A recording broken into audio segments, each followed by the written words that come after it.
Well, well, good evening, everybody. Welcome to Queen's Club, and for the start of our coverage for the 2025 Sir John Ritblat British Open main draw singles final.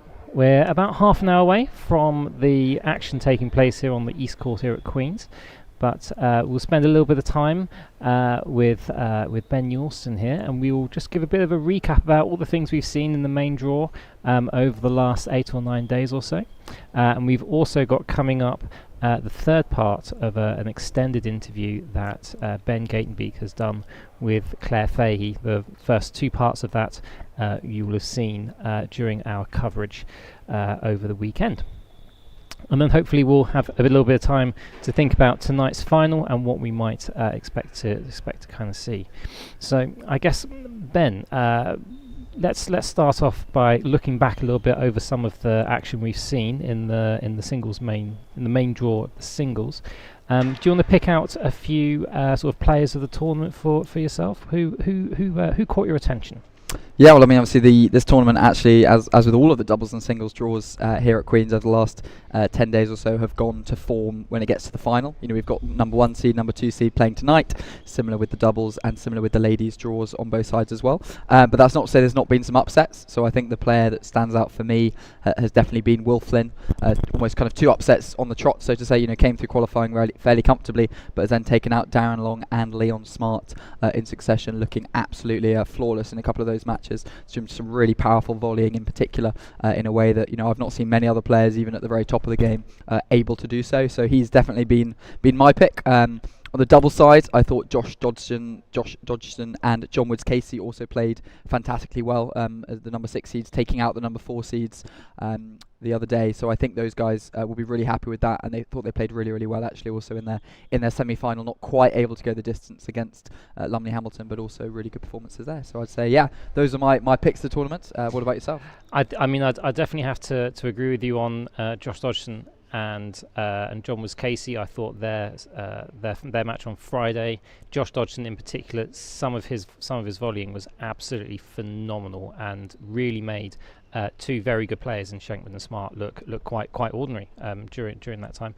I think we have to talk a little bit about Henry Henman, again kind of following quite a similar path through the qualifying, and had a fantastic victory, a big proper long slog against Nino Marola. I think Nino was someone who a lot of people were backing. I think he was quite hotly tipped to go deep into this tournament, and that was a really fantastic tight battle, and particularly that last set and that 11th game in that 5th set was just some absolutely phenomenal tennis. You could just see the nerves taking place there as well. Yeah, absolutely. I mean, that felt like a bit of a breakthrough victory. Henry's had a few 5-setters against, you know, really good quality opposition. He's gone 5 sets with Lewis Williams, 5 sets with Nino on the West Court here, exact same time last year, but this time managing to go the distance, which is a great victory for him. He and Nino played doubles together actually. I think that's sort of where he had previously performed best at British, was in the doubles with Nino, but he's transferred that across the singles. Great victory there. Obviously now a pro at the Oratory under the phase, so I think he has had great victory that one. Nino will be a little bit disappointed, but we'll look forward to seeing both of them back here next year. Yep, absolutely. I think a couple of other sort of honourable mentions that I think I'd make. Ned Batstone, again, another strong player coming through qualifying. Probably not heavily fancy to come through qualifying, but getting through there and having a really tight battle with Tony Hollins, I think, in the round of 32. But also him partnering with James Medlow in the doubles. I thought both of them have been playing some fantastic doubles tennis during that time as well. So I think definitely a name to watch for the future as well. I think another thing I'd also probably mention. We've obviously had the women's draw taking place here at the same time. We had both of the women's matches take place. The women's finals take place on Saturday and Sunday. I think some of the women's doubles draw, or some of the women's doubles matches have been absolutely phenomenal. I'd put up there Garside and Willis's match against Bryant and Oldham first thing Friday morning. Was one of the best spectacles of doubles tennis I think you'll find. Really recommend catching up with that. All of the videos obviously on the T&RA YouTube channel. Would definitely recommend catching up on that one as well.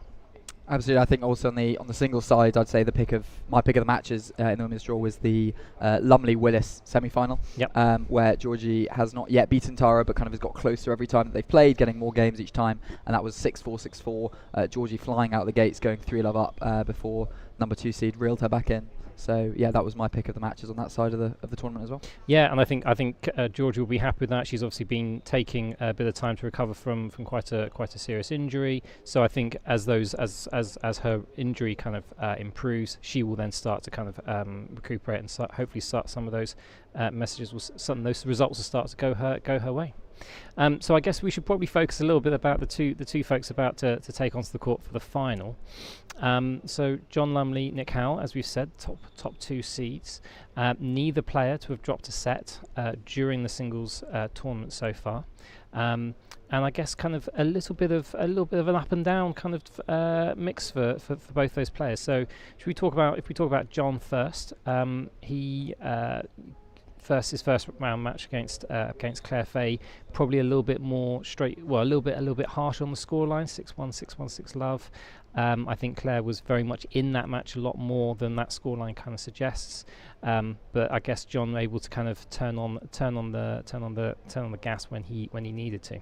Yeah, and he's also, such a good player when it comes to playing players that perhaps a little bit weaker than him, because he's so consistent. You can get those scorelines that kind of look incredibly dominant, partly because he's just going to make so few mistakes.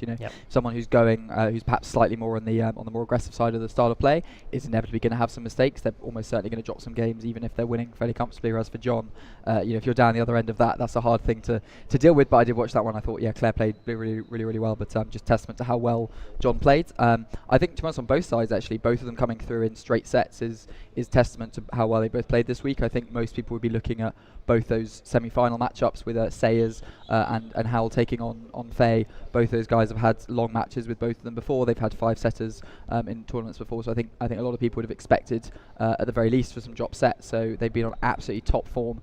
It's going to be a hell of a final tonight as a result. Yeah, absolutely. I think both of those semi-final matches, like you've just been talking about, I think that was where the quality and kind of the focus really had to kind of step up a few kind of gears. As we kind of talked about John, beating Claire, he beat Levi Gale, who's had a fantastic tournament. He's had a really good year as well in the quarterfinals, beating Levi 1-4 and 2 before then coming up against Bryn. Again, really kind of closely matched semi-final. But John kind of finding a way, particularly as that second set developed, that scoreboard pressure really starting to take its toll. And then I guess on the other side of the draw with Nick Howell, number 2 seed, he's been beating a couple of our kind of players of the tournament on his way. So beating Henry Henman in his round of 16 match, Love 1 and 5, and then I guess the quarterfinal match against Will Flynn. 6-1, 6-love, 6-love. That was probably a little bit of an awakening for Will. He's had a fantastic kind of tournament, but I guess that was kind of the match where Will came out of that thinking, that's the level I need to be at, and that's how those are the steps I need to take to get there. Yeah, tough step up. Will's actually played him now two tournaments in a row. In fact, he came up against him at the French as well. That one, 6-love, 6-love, 6-love. Again, just testament to how well Nick can play, actually not just as an aggressive player, but also that consistency as a retriever as well, which I'd say is a big difference, I think, in his game over the last few years. He's got much better at that side of his game. So yeah, tough one for Will. Henry had done really well to even get set points actually in the third set of the previous match. So I think Will would have been slightly disappointed not to have kind of done similar, kind of pushed a little bit more. Sure. But it's he had a lot of chances, had a lot of games. I think he was unlucky with that scoreline, to be honest. Having watched it, I think Will deserved a few more games the way that he played. But he's only going in one direction. He's going to be getting closer and closer to these guys, taking that step to the next level. Absolutely, and I think we were trying to work out, Will. From the end of this tournament, he's probably going to be on the door of that kind of world top 20, kind of 18, 19, 20. That's going to give him a fantastic position to kind of kick on. Hopefully getting him kind of round of 16 spots in other tournaments pretty quickly, pretty easily. So hopefully Will can use that to really kind of kick on. Let's kind of think a little bit about the head-to-head. So we've had a couple of meetings between John and Nick over the last kind of year or so.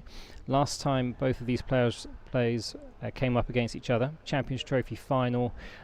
back at July this year at Hampton Court. Nikki won't appreciate me for relaying this, because I know I was part of the coverage that day as well. John won that match 6-2, 6-love in a little over an hour, and it was a real kind of demolition job from the top seed. But then I guess before that, the last time they played was the World Championships Eliminator out in America. That went 12 sets. John really dominant on day one, but then Nick taking control of the fixture on day two. So this could be a real kind of up or down kind of match we might be seeing tonight. Could be really up or down. I think that 3-day eliminator really epitomises what levels these two players can reach. You had 3-1 John on day one, you had 4-love from Nikki without response, but then a kind of similar whitewash from John on day three. So I think that just shows that these players can they have a whole nother level they can reach, but it depends who comes out firing. Nick came out firing in the final against Camden last year, played unbelievably in that first set, took the set against Camden. But it just depends on who's gonna come up faster, who's gonna have the highest level, but also who can maintain it over 5 sets, because that's something that's not you say that 3 sets match that was quite quick, just over an hour, but even 5 sets, even if you're winning in straights, you're going to be on court for an hour and a half, 2 hours. You've got to maintain that level throughout. So it's either their game, I think. No, absolutely, and both players should be heading onto court in about 15 minutes or so as we get the final underway. We'll pause, I think, for a moment, thinking about the final here. We'll move on to the third part of Ben Gatenbeek's interview with Claire Fahey. We'll start kind of showing that now. In this one, Claire's going to talk a little bit more about her relationship with the ladies' number 2 player, Leah van der Swarmen. So let's hear what Claire had to say when she sat down with Ben a little earlier. When did you first come across Leah van der Swarmen? I came across Leah first in the 2019 World Rackets. Could that be right? 2019-ish. We were going to play a World Rackets for the first time. So I had been ladies British Open champion. I think it might have been 2015, 16. Okay, yeah. It was a long time ago. Yeah, it must have been before I had kids, because then I moved away. I wasn't particularly playing loads of rackets, but Rob and I were based at Queen's Club for a space of 4 or 5 years. So we had access to a rackets court for when these championships came round, and transferable skills and a competitive head means you're going to play in them, and I was lucky enough to do well. So. Then I was approached and they said, we're going to do this World Challenge. I said, great. There's a rackets player coming out of Clifton. I'm not even sure I don't remember there being a backdraw, like a qualifiers. I think we just played each other, and they called that the world title. It was closer than I thought it was going to be. I remember coming off court thinking, I probably should have taken some lessons. That's a great life lesson, isn't it? I don't know what I expected, and it was so the opposite to what I'd always done on a real tennis court, which is leave no stone unturned and make sure you're really prepared. Rackets, I was like, yeah, sure, I'll come and do this thing, and I had a few hits, but I didn't take any lessons. I didn't really learn any techniques. Didn't learn any strategy, put it that way. So I was just out there hitting. Came off second best, and then didn't hear too much about her maybe until she played in a French Open. Is that pre or post? I don't know. It would have been pre. Pre-COVID. So she turned up in a French Open, and we're having this conversation as a group about, structure of the event or something. And I remember Leah sitting in on this as a, let's say, it probably wasn't the case, but like a 45 handicapper.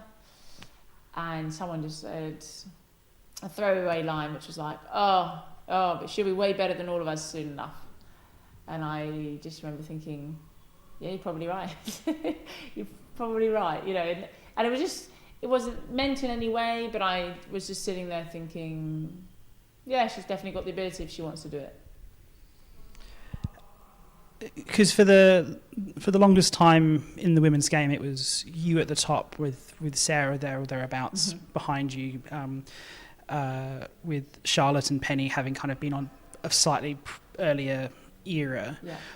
What was it like having someone pointing at you and saying, "You're the one I want to beat"?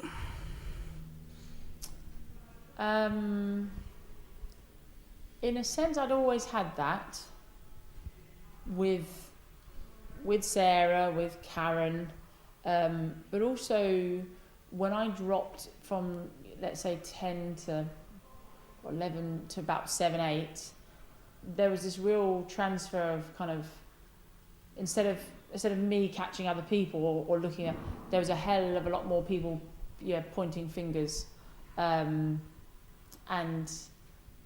it was actually it was Jed Eden who said to me, you're now the one that they're looking to catch, not the other way around. And you take that with a sense of pride, right? Because that's only a good thing, a good place to be in if they're worried about you more than you're worried about them. So it wasn't too, I suppose, you have to earn the right to have that. So it's almost, again, in a very backwards way, it's like a pat on the back to go, great, I'm clearly doing something right because someone else is trying to take that spot. Maybe fuels the fire a bit more. Tell me about the 2023 World Championship. The 2022 World Championships at Fontainebleau. So Leah had been based out, I guess, in Bordeaux, or was playing in Fontainebleau quite a bit. I remember Rob and I went out maybe 2 months early. We went out to go and have a weekend practice or a couple of days practice, just because I think Rob played a World Challenge there and said the court was so bonkers that the practice hours in a World Championship week, as the old format was with everyone playing, wouldn't be sufficient, and we should go and kind of have a look at the court. And I'd never played the court before. I not even a junior French Open, that didn't exist. There was no reason for me to have gone to Fontainebleau, so I've never, so walked out there, thought, oh my goodness, kind of what is this? Just so different. But that's part of our sport, isn't it? You've got to embrace it. And then we must have had 2 days there, and by the end of that I thought, okay, great, this is the game plan, this is what we're going to do, and this is what I'm going to expect. Come back, do the final touches here at the Oratory, and go out there. And Fontainebleau did a great job. They did a brilliant job. They did great streaming. They covered it really well. Some great, photography and all sorts going on out there. The crowd for the final was wild. It was packed out in a small space like Fontainebleau. Just, it can feel very loud out there. I remember it's the first time ever I played a world title match, and they've had like country flags. They had French flags down the side galleries, which I kind of laughed about. I think I've seen some of the Americans bring theirs out, but I've never seen that before. Maybe because I've been playing other Brits, but it was an interesting dynamic, let's put it that way. And I think Leah stepped out there for her first ever singles final, having had a lot of pressure put on her, to be honest. A lot of people like, she's going to do really well, or she's catching you, etc., etc. I think sometimes all that positive, it's all meant in a good way, but all of that, all it does is just load of pressure on someone else's shoulders, which probably showed on the finals. So, for me it was another job well done. Again, executed a great game plan on a tough court, with an away, definitely obviously a French, huge French contingent crowd there supporting their own, which you don't expect. I look back with Fontainebleau and think that was a great, really good feeling. I kind of want to follow up with another couple of matches that you've played with her, because arguably the two of you are the predominant rivalry in the sport, since Rob and Cam aren't going at it quite as much anymore, and there's not quite as much of a challenge in the men's as such. So following up from Fontainebleau, a year later, coming here to the Oratory, all of a sudden you're on your home court, and you're also involved in organising the tournament. Yeah, that was a good decision at the time. I think it's always one of those. We wanted it to be here because, bringing it to the Oratory. I'm here. We had Catherine Carney, one of our juniors, which just on the start of her career, and you kind of, loads of good things going for women's tennis, and it would be really nice to have home crowd. For me, especially, I was thinking, let's turn the tables. I've gone to Fontainebleau, you now come to the Oratory. It doesn't quite work like that, but that's where we ended up. It wasn't stressful organising it until quite towards the end, where actually all the hypotheticals everything starts to come in. You've got to do all the draws and the changes, and the stock starts turning up, and this starts. And so that's when the point where I said, okay, I'm out now. I'm done. I've been doing everything I possibly can do to help pre-organise, but there was a limit towards the end where I just said, okay, now it's, we've had that time. And actually, Rob and I had a really similar experience when we hosted the 22 World Challenge for the men at Preston in the 4 years, which we, rearranged it 8 times. And very similarly, it got to a stage where Rob said, okay, you now can't ask me anything about this, I'm out, because it becomes a huge distraction, right? And it was so nice to have it here. It was brilliant. Again, packed out crowd. I wonder if that's the most people I've played in front of, maybe other than the Melbourne match, because we had the top gallery full, middle gallery full, kind of 2 rows, side galleries, dead-ons. Didn't think I saw any British flags, but I'm sure everyone, there was big support. So it was really, really nice. And I think I put all 4 of the first. So I put the first 4 points in the net. So didn't win a point in that first game. And I turned around to them and I was like, so let's hope this gets better. And then went on to win 1-1 something. So it did get better, thankfully. But as you would always want to, you just want to produce the best tennis. And so I'm never really bothered about a scoreline. As long as you're winning the last point, it's going well. But you just want to be able to produce, the most impressive amount of tennis you can. Some fantastic insights there from Claire. So we'll have the final part of that interview coming up tomorrow night for the main draw doubles final, where Ben will be talking to Claire a little bit about some of the changes to the women's game that have taken place this year, including the move to hosting the British Open at Queen's and also the new World Championship Challenge. Really fascinating bits from Claire there. I know that you spotted a certain Rob Fahey practicing in the background, which is always lovely to see. But some really curious bits and pieces from Claire there about particularly trying to move over to hosting that World Championship at the Oratory and how that felt compared with Fontainebleau. Yeah, absolutely. And I mean, where tournaments take place, obviously there's the details of the court being different, but also I think there are just clubs that are better suited to hosting tournaments, and it's great the more courts that there are in the world that feel able to host these tournaments, able to host World Championships, able to host Opens where they do rotate around. I think that was awesome to have that such a scale of tournament in the women's game.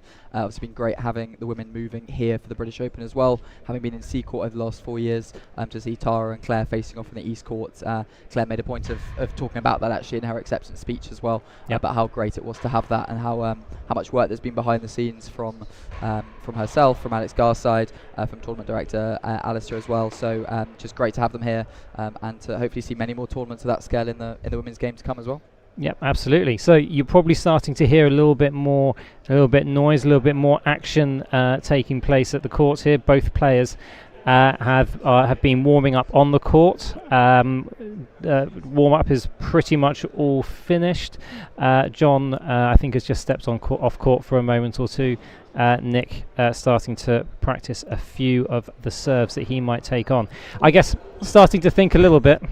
Just a rogue Nick Howell practice serve, almost tagging John on the hand there. Possibly not that type of serve, but hopefully we'll get something with a bit more, something a bit more friendly, a bit more cordial as play gets underway. So I guess kind of thinking about what we are probably going to see from both players in the final coming up, as we've kind of been talking, both players have had kind of slightly different paths to the final. As we've got John's profile on the screen here, what do you think we might expect to see from John in tonight's final? So obviously a contrast of styles. You'd say John is slightly more geared towards the kind of the retrieving game, a little kind of a la Cam, whereas Nick slightly more in kind of the Rob Fahey mold, big cut volley, big forcing. So it's an interesting contrast of styles. So we'll see how that matches up. But I think we're going to see Nick come out exactly as he did against Camden in the final last year, trying to hit his targets. He hit so many against Will Flynn. He's played so well through this whole tournament that I think we're going to see him just try and replicate that. John's got one of the best defences in the world, especially I think off the timbre. That double-handed backhand boast back into the main wall just means that he can retrieve so much that would just fly past other players. So they're going to be playing to their strengths. They've played each other enough that I don't think there's going to be any great surprises for either of them looking at the other person. But what will be interesting to see is what they choose to do on the serving side of things. We've seen quite a wide variety here at Queen's this week. A lot of favour actually found with the bobble, arguably one of the more simple serves to see, but can be incredibly effective, especially when it's kept tight. So I think that's the side that we might see a few interesting bits of experimentation from both players, but otherwise I think it's going to be John retrieving as well as he always does, and Nick going for those targets, and we'll see who comes out on top. Yeah, we've seen some really good retrieval action from John during this event, particularly I guess his match against Claire Fahey earlier in the round was a fantastic example of some retrievals there. We move over to Nick now. So Nick, this is his second final appearance. Well, this is the second final appearance in 2 years here at the British Open. Previously with one major to boot, the French Open a couple of years ago. And I think as you were kind of saying, Ben, we're probably going to expect a lot of fast pace, a lot of energy coming from Nick. I think particularly that force has been proving particularly effective during the last kind of week or so. Yeah, absolutely. I mean, he'll be really keen to get his name on the boards here. Interestingly, but these guys almost have the inverse of each other when it comes to Opens. John's won everything but the French. Nick's claiming his first Open title back in 2023 at the French. And then two subsequent finals since, in fact. Once against Camden and then against Steve earlier this year. As we look at their head-to-head here, we can see that there's a clear winner overall, but there's also a 100% record for Nick when it comes to Queens. Yeah, absolutely, and I think I guess we've talked a little bit about kind of head-to-head and kind of what people's individual records. I know Nick Howell's record against Rob Fahey coming into the semi-final on Saturday, I think was probably something that was starting to become a little bit of a problem, a little bit of an issue, but I think Saturday's semi-final kind of showed that he's very happy and capable to banish those kind of demons. So like we can see here, the head-to-head is very much in John's favour, and I think if you look at kind of handicap and form, you'd probably think that John was probably the favoured player, but Nick has been putting in a lot of surprises this week. He has indeed. I think he absolutely, as you say, he's sort of banished his bogeyman somewhat in Fahey in the singles. Obviously, players that know each other very well from playing doubles together. So I think he did really well to come through that and triumph over Rob in that semi-final, which has given him a lot of confidence. And as we say about that World Championship challenge between these two players, as much as John came out on top, we had that ridiculous 4-love performance from Nick on day 2. So he knows that if he comes out firing when he's playing on top of his game, he can not just beat John, but he can sort of really aggressively take the game to him. So he'll know that there's nothing stopping him from winning today if he can put out that kind of performance. But I think I agree, it's probably John somewhat on paper, just based on that form between them historically. Just called a few pictures there of Drew Lyons, tonight's marker for the match, ex-Queen's professional here, and obviously has marked a number of top-level elite tennis matches over the course of his career. We also just saw the serve taking place. It looks like actually, sorry, we saw the toss take place while that was happening as well. And I think we are pretty much all ready to go. So, Howell and Lumley, two names synonymous with success and victory in real tennis. One of them will add a British Open championship to their title. Now handing over to Drew Lyons for the final. Ladies and gentlemen, welcome to the Queen's Tennis Club for the 2025 British Open Singles Final, sponsored by Sir John Ritblat. Please welcome Sir John.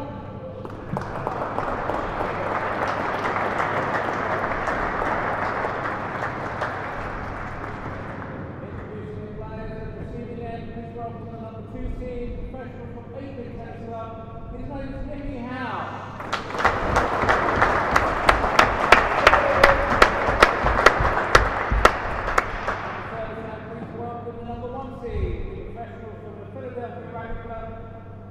John Lumley.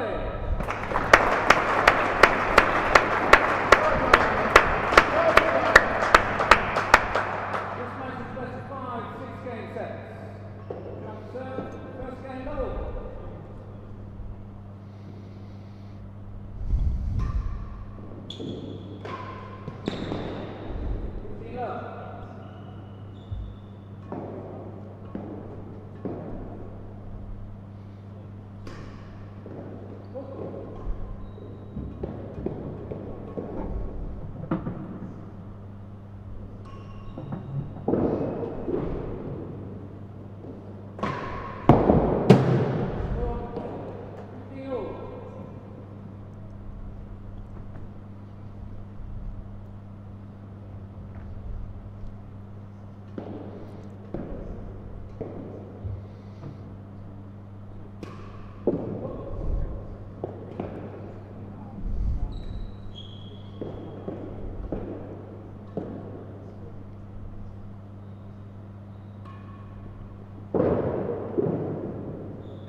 First of real rally of the match there after a few short first exchanges. As Johnny comes out on top, 30-15 with a chase pending.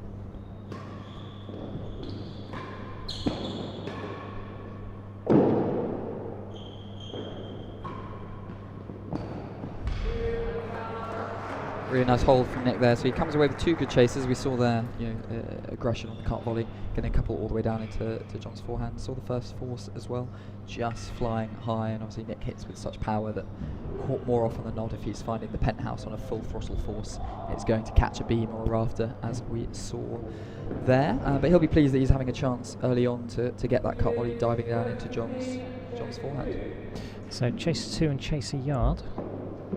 Difficult chases for John, but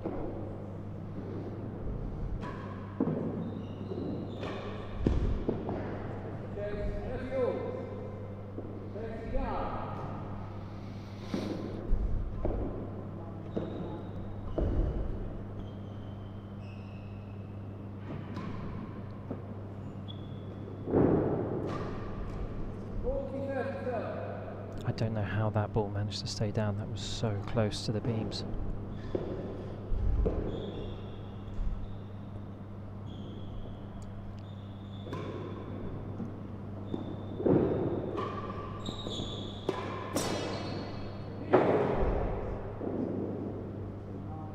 That one just going underneath the net post rather than over the net cord, hence called a stroke rather than a hazard.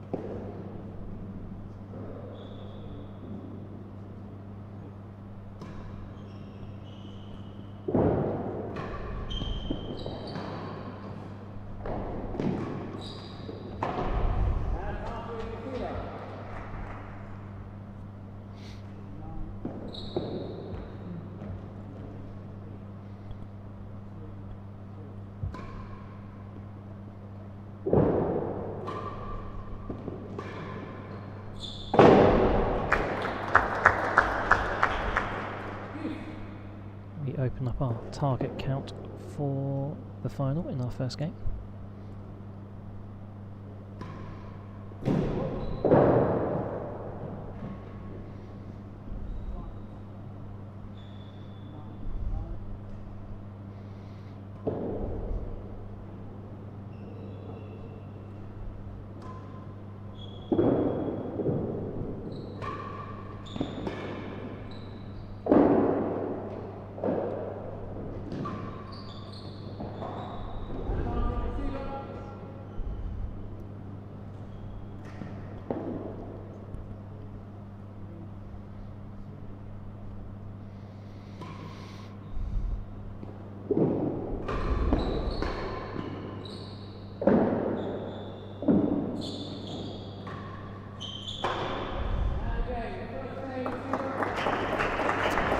Interesting choice of serve there from Nick. He was for a bit of variety from John with a demi with a couple of different variations of an underarm twist, but Nick very purposely setting out his stand, going for this high serve.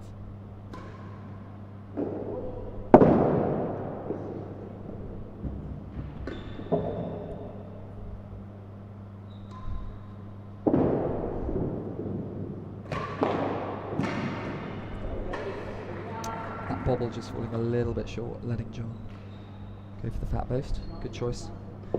Gets another good chase out of it.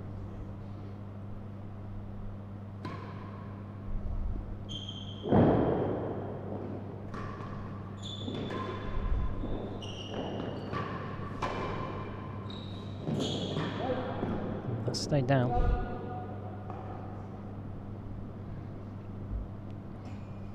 Hopefully Nick can get a few more high serves like that. That was very, very close to the back wall.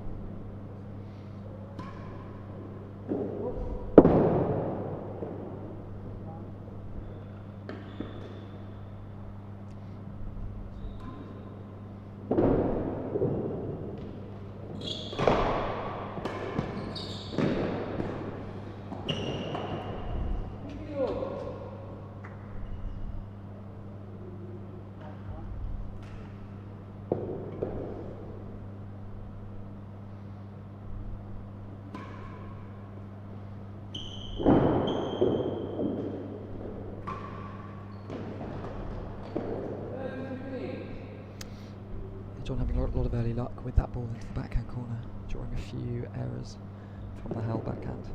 He's doing really well to get a racket onto this return serve.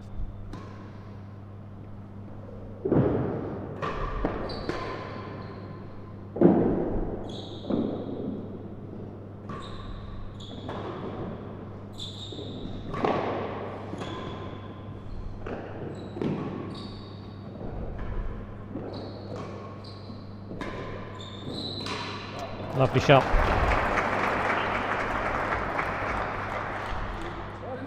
This is a real examination of Nick Howell's backhand retrieval and stroke play.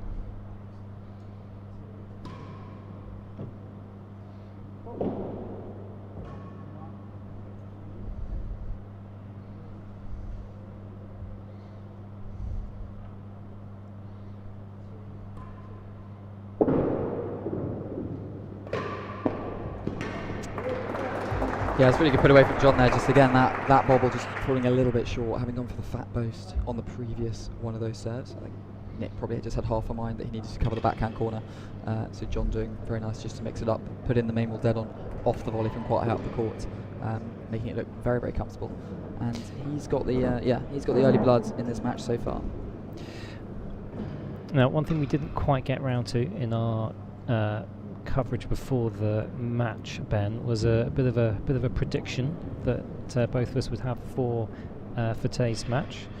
Obviously, plenty of people joining us online. Do let us know your predictions in the live chat. Let us know who you're supporting tonight.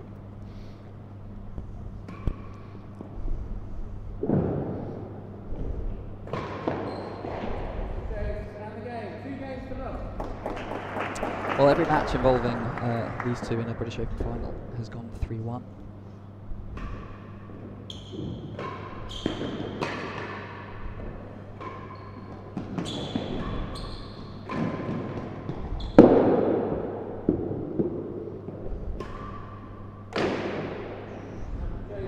bando there for John. So I believe he won 3-1 against Ben Taylor Matthews and lost 3-1 in his other British Open final. Nick losing similarly in 2024.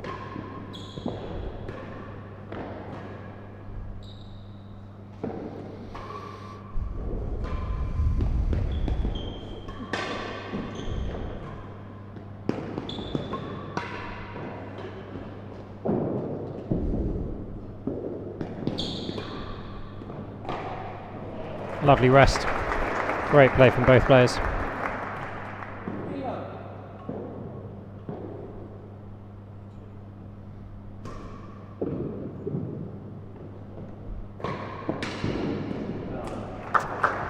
Fantastic strike from Nick there, finding the main wall dead on off the back wall, joining John at 1 apiece.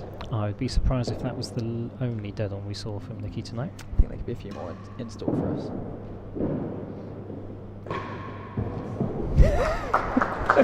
What's the opposite of commentator's curse? Blessing on Nick Howell there.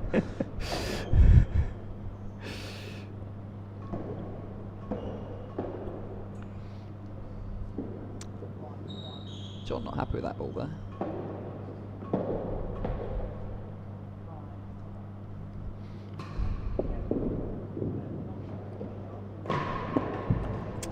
You can see it's just such a tight margin of error for both these players from the service end. We've seen where Nick's got it close to the back wall, he's got a slightly easier return from John to deal with, but when he's put the bobble short, he's been sort of wrong-footed by a fat post. He's had one fly past him into the main wall dead on. Very similar there for John, which is those underarm twists, when he's just given a bit too much width, a bit too much depth to Nick. He's had a main wall dead on fly past him, one into the backhand corner, and then beaten there again. So that just shows you know how good these guys are, which is your serve has to be absolutely perfect or you're going to get a weapon firing back at you. Hazard the yard.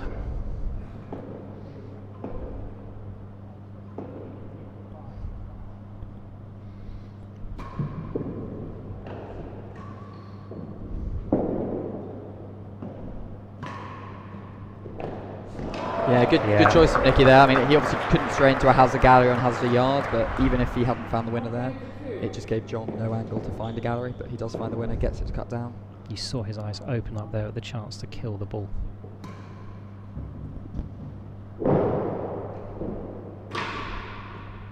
Yeah, I think that's a good choice from John. He's not going to manage to find much of an aggressive cut volley or force when Nick serves so tight as that, but if he can chip a last gallery, He's done well to get something on that.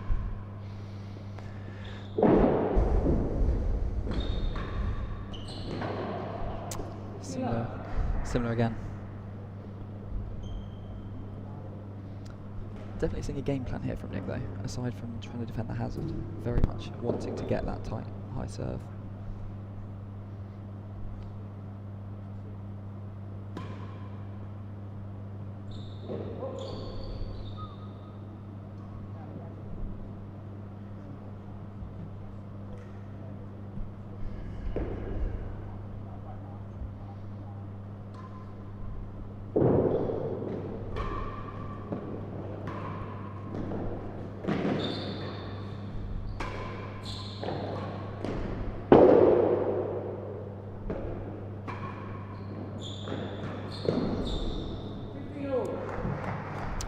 Slight unforced error there from John. Nick just drifting a little bit long into the back wall, but John finds the net tape.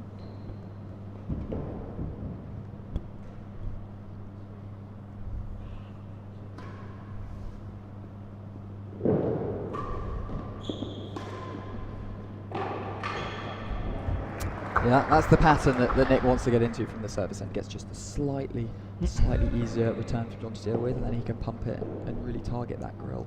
That timbre area. That was probably one of the better cut volleys that we've seen from John at the start of this match. It's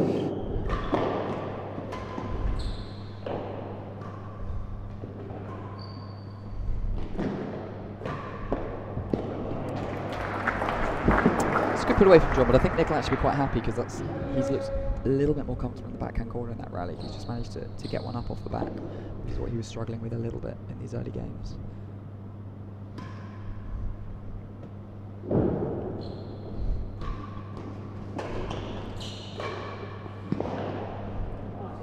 Yeah, it's a really good put away from John. Very compact on the volley. Gets the chase, gets back down the service end.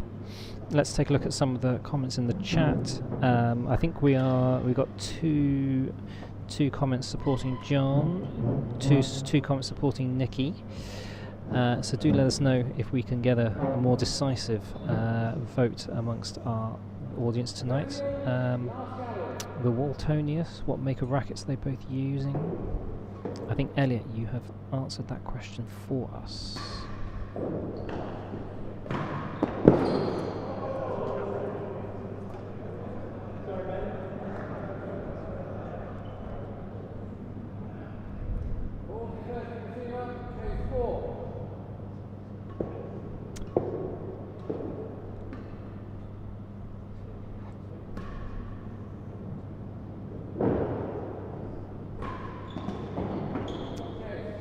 Chase 4 that Nick was trying to beat there.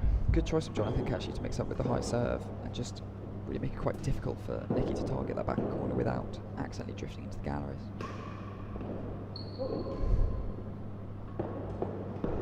Now, can he keep the bobble close to the back wall here?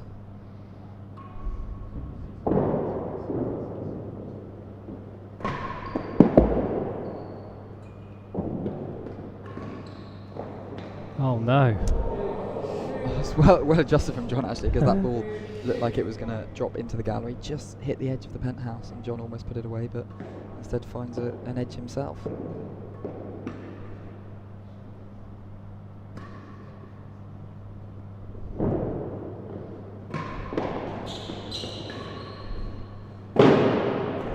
That's a fantastic serve there. I mean, you see just the difference there where that ball's bounced just before the back wall, which means it just hugs close to it, slides across it. When it's even a centimetre deeper and hits the back wall first, it can pop out, and actually that's where John hasn't had much space, but he's just been able to find last gallery, whereas that one there, Nick, his only option really was to boast it out onto the penthouse, which gave John an easy put away. So here we go, we've got some support for Nikki in the chat here from Sargent Jr. Had a mixture of support for both players, obviously both based across the pond in their professional lives. John, British, and Nick born here as well, so there'll be support all around the globe for both these players, I'm sure. Let us know where you're watching from. Oh, it's hazard 2. That fell hazard the door. There's a bit too much power from Nikki there. It's a good pick up from John off the timbre, and Nick just a little overhitting on the volley.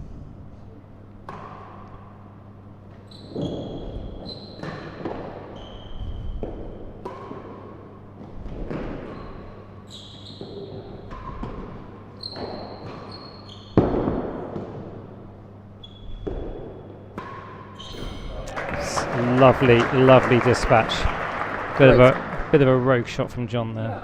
Great dispatch, all set up actually by pretty much the perfect length high serve. This time John's turn to be forced to boast it out.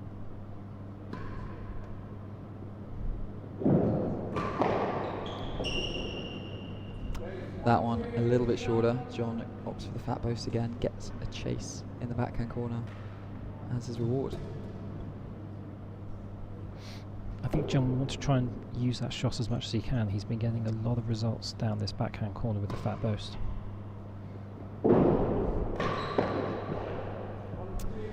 He will, but I think also what he's doing nicely, as we see there, as well as the main ball dead on earlier on in the match, is he's also going to be comfortable going into the forehand corner off it, just to keep Nick honest. Because it's one of those where if Nick is able to cheat and just go and camp in the backhand corner, he's going to be able to retrieve almost anything. But as long as John keeps him honest, keeps him in the centre of the court, when he does opt for that fat boast, he's going to be more likely to get a chase or the racket area. So some very good chases so far this match, though. They've tended to be quite good, and therefore had a few lost so far. John Backer here from Elliot. John has this match. Well, let's see. He's looking pretty comfortable so far.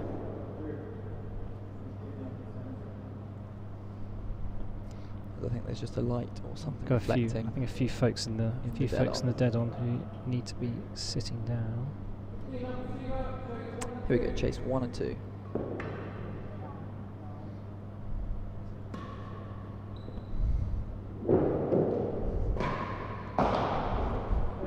Fantastic serve from John there.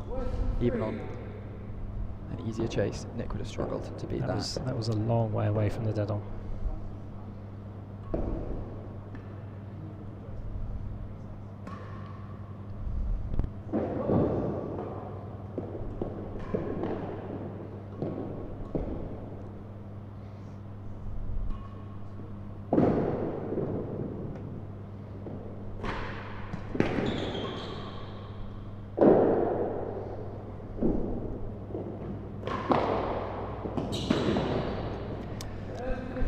return to utilise the fat post into the backhand corner to great effect there.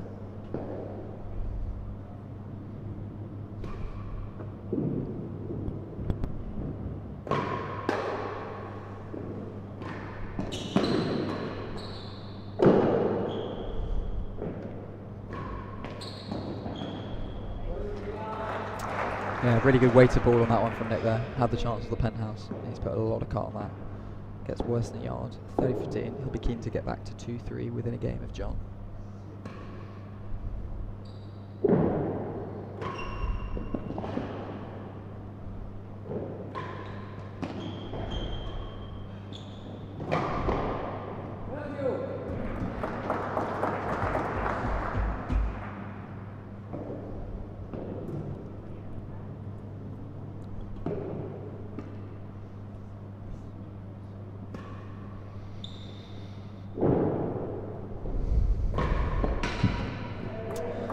It's a game of high serves currently. John came out opting for the underarm twist in the initial exchanges, but perhaps seeing how effective Nick's been when he's got it close to the back wall, he's echoing himself in a couple of really tight ones. That one just a little bit long. Nick finding yet another Mamel dead on as a result. So both players finding their targets pretty accurately here so far this evening. Yeah, you've been talking a lot about the finesse with the chases that we've been getting. We've had 1, 2, 3, 4, 5 chases so far that have all been 2 yards or better. I think especially for Nicky, to be getting a ball past John at the back of the court like that is really impressive. It shows the weighted ball that he's putting on the cut volley, but also these forehands. So, worse than the yard. Nick will want to keep this off the Lumley force.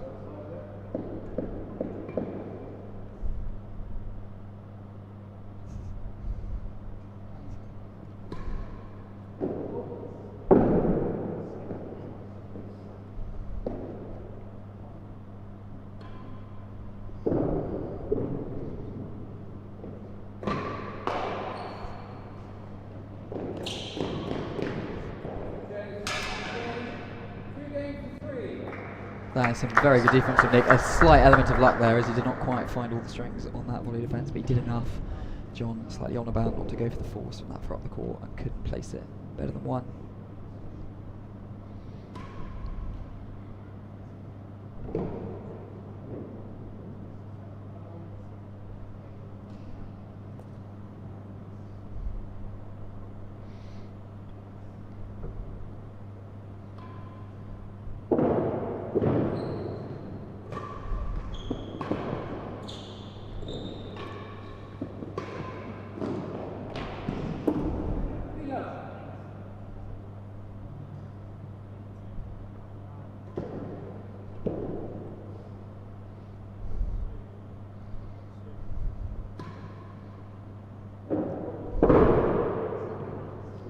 It's not often you see a Lumley mistake off a ball at the timbre at that pace.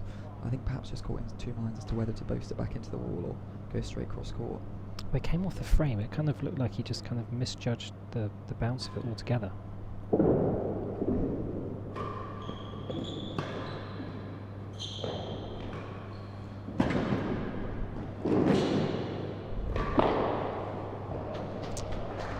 Yeah, again, just seeing that nice change up from John. Shapes as if to go for the main wall dead on. Pulls it a little bit wider, gets the fat post. Another good chase.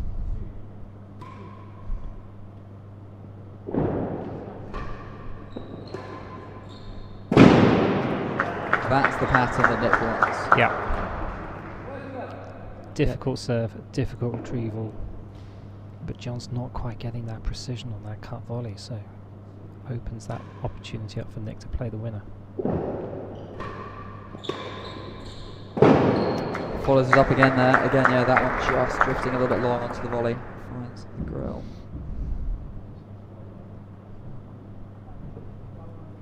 I mean, it is all about margins. You're not going to get a poor return, either of these players, however good the serve is. You're just going to get an easier one to deal with, and that's what you see there. Two slightly easier returns for Nick to deal with. Finds the grill on both of them. So Nick with a great chance here down the receiving end to level up the match here. 40 love up, better than 3 is the chase to beat. John on for the railroad.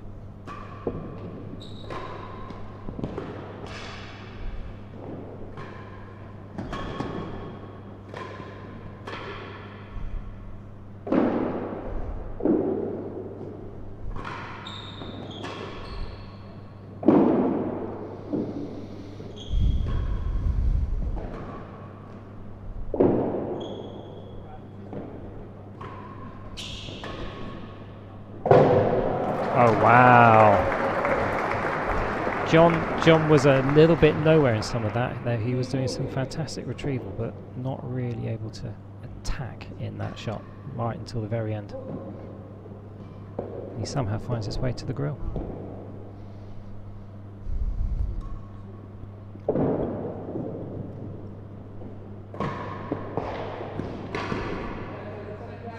A glance back at that corner from John there, just slightly misjudging that one. But yeah, I mean, want to chase Weston through like that. John knows that Nick's not really got anywhere to go. He can't put into the galleries. It's a little bit high risk to go for the dead on. So by just staying in that rally, making Nick hit one more shot each time, he knew it was pretty likely if he could keep retrieving out of the corners that he was going to win that point. And that one, drifting into the grill, as you say. Still 2 game points to Nick Howell though, and it's better than second gallery this one.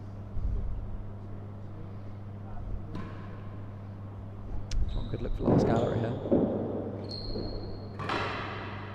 He does indeed, and he finds it. That's the risk of a wide serve when it's better than second. A player of John's quality can find last. It does so. Still a game point for Nick though.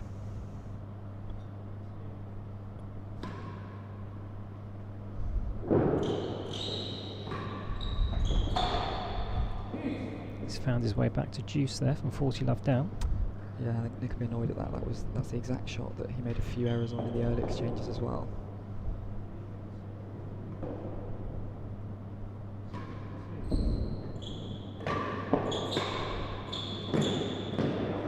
Yeah, fantastic volley.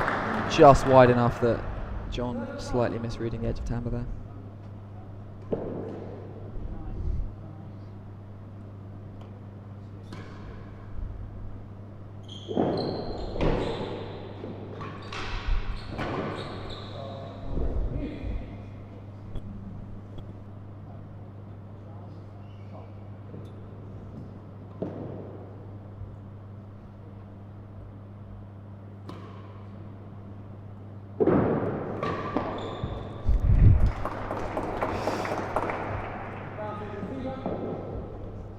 This would be a big game psychologically for John to win, having been down.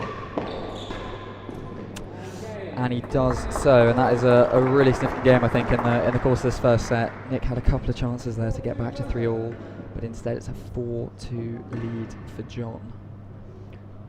And I think his conviction on finding that main ball dead on as a change up to the fat post, keeping Nick at only 50% service points won.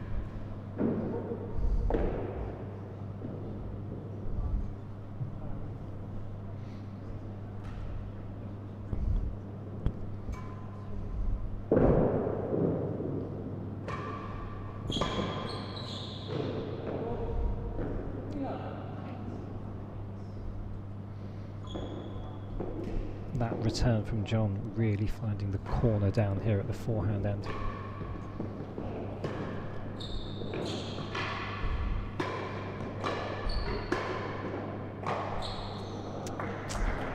Moved a little bit, maybe a bit too much in the air for John there. That was clearly coming off the throat of the racket.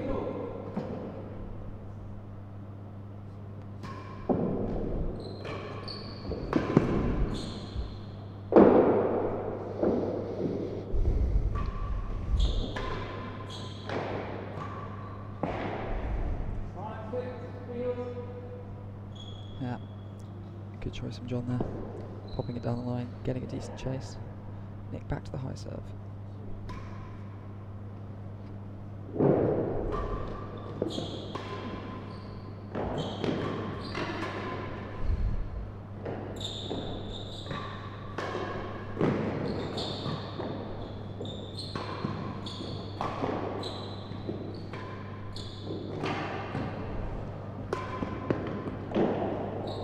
Oh wow, that's some great feet and great work in there by John. Nicky will be a bit annoyed not to have hit the grill on that one. Yeah, it's very unfortunate, not just for that ball to not quite take the grill, but to actually pop up off the bando and find a hazard. But I mean, you saw some great retrieving from John there, almost trademark, boating it back off the main wall timber to get it back over the nets. Nick did pretty well to get up the court there and keep the pressure going, but he does concede a hazard chase.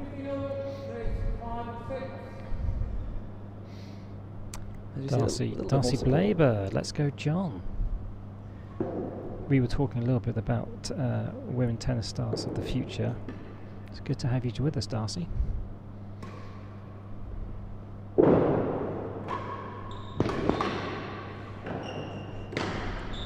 It's a flush against the sidewall. Yeah, you see John just trying to target it back into that hazard side of the court. A little bit of luck getting it flush on the sidewall. He'll take it. Hazard this time.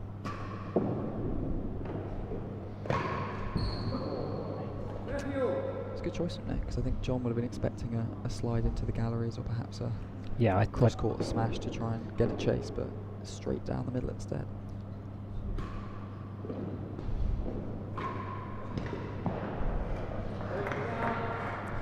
Good disguise again. When you've got a player as fast as John, if you can wrong foot him, it's quite helpful, because it's rather hard to get it past him otherwise.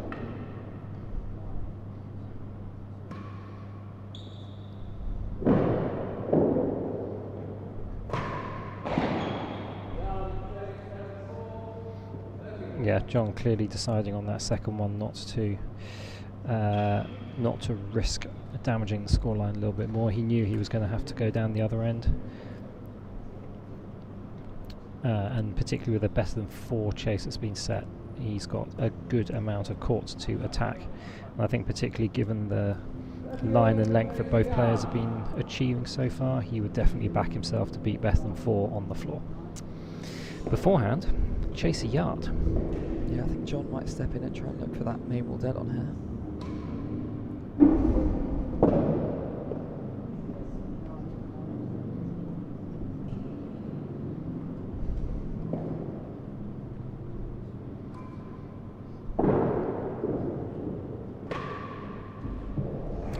Fantastic disguise. having hit a few off the main wall on that volley, he goes down the line to the backhand corner, and both players mixing things up really nicely here.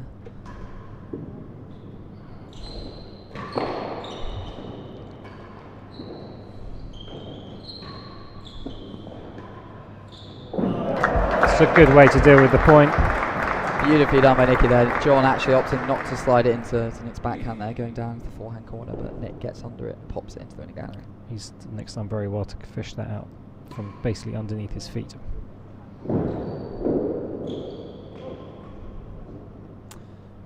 I think Nick really needs to win this game to stay in this first set here. Yeah, 5-4, 4-3 is very different to 5-2.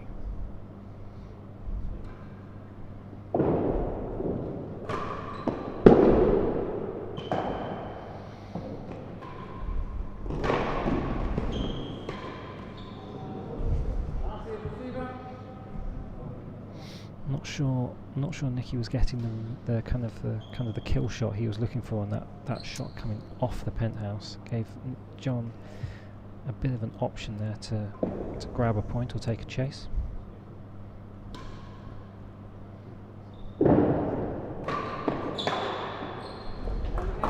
And John does go back to the main wall on the volley, takes the game 5-2. The number 1 seed is 1 game away from taking the first set in this British Open final.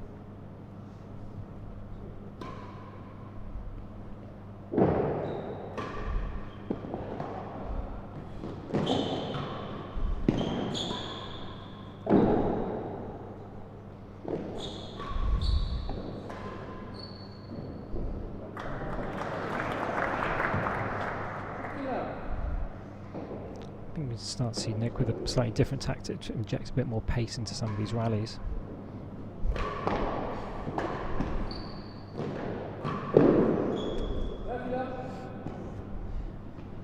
Nick is finding his range on that underarm twist. In fact, there he's just got that one bobbling off the edge of the penthouse.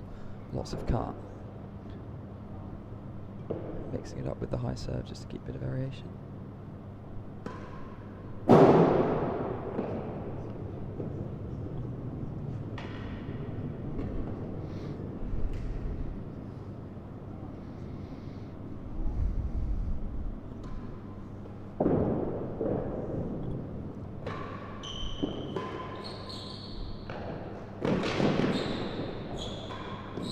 That's some great running from John there, trying to grab the ball, thinking he was probably going to be heading into the grill, but just about getting a racket over it to force an error from Nicky.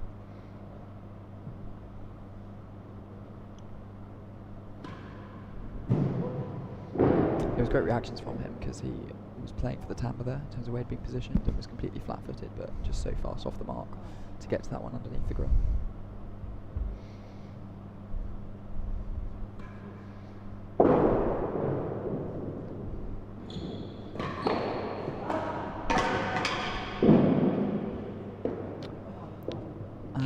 We have Nick Howell down on the floor at the moment, holding onto his left ankle, so he might just have an injury time out here. It looked like he just perhaps landed a little bit awkwardly on the change of direction there. Lumley going for the fat post, Nick having to change direction pretty rapidly. And he's looking a little bit uncomfortable here, so we'll very much be hoping that he is okay, that his left ankle is playable on. I think it's pretty likely we're going to see a perhaps It a was short an injury it was timeout. an it was an instant reaction, wasn't it? There was definitely something that twigged. We're going to see what happened. Fortuitous, it looks like perhaps it was just an awkward landing and Yeah. maybe a little twist of the ankle, but he seems okay. He's going to play on. No break needed, so he's walked it off there. That's good to see. We definitely don't want this match ending prematurely by any means.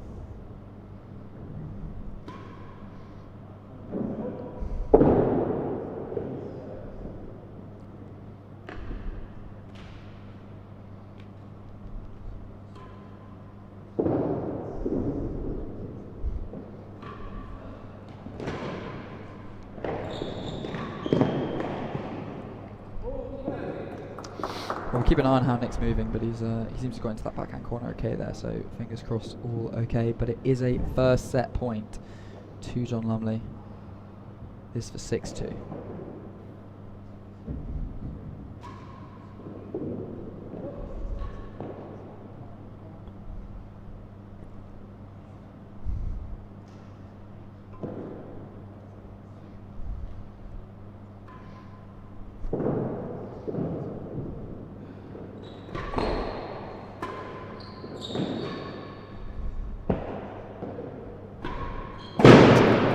Really well played. That's actually the second time that Nick's managed to get John just to misread and have to turn onto his backhand off a bobble.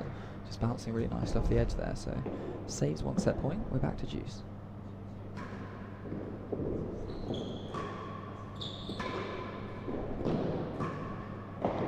Oh, he's done very well, John, there to pick that out from the ball that was really skidding quite flat on the floor.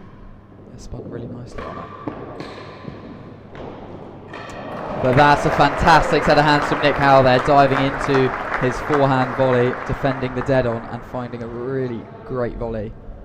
Just landing above the nick. John couldn't get underneath it.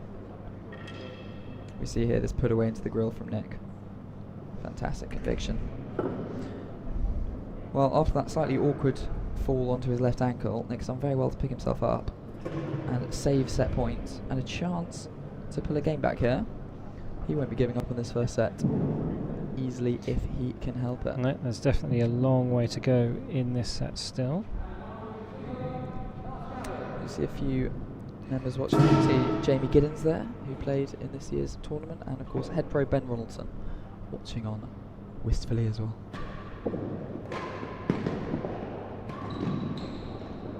No, Nick misjudging the third shot from John there.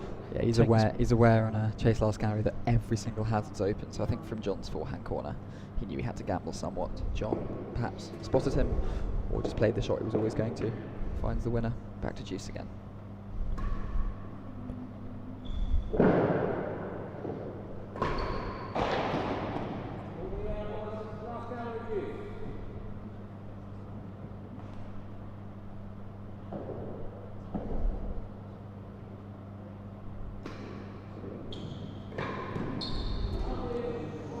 Be a little bit unhappy with that because he's just handed another set point to John with the error on the cut volley.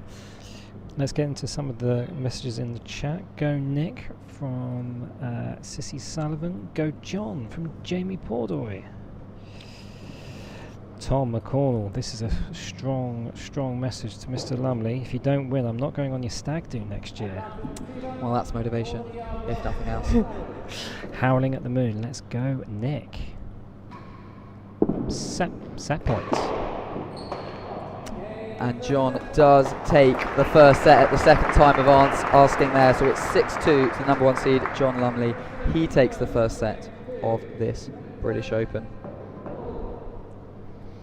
Nick to serve at the start of the second.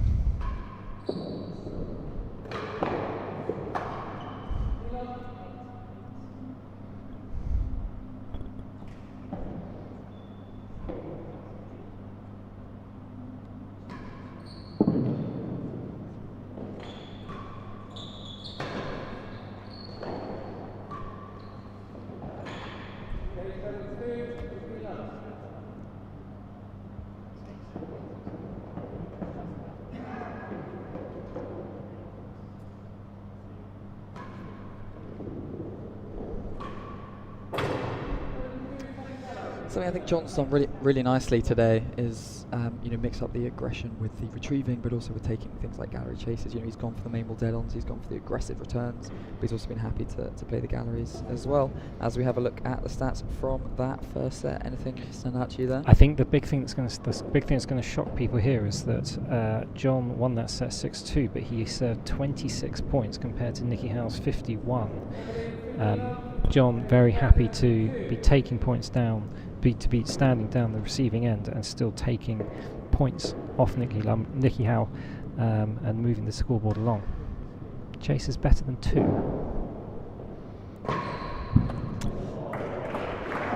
And that's going to be part of the reason why, which is that the service end has got a Nick Howell force coming at him. I still think he's better off at this end though, and the stats showing he's still marginally better off serving than he is at the receiving end.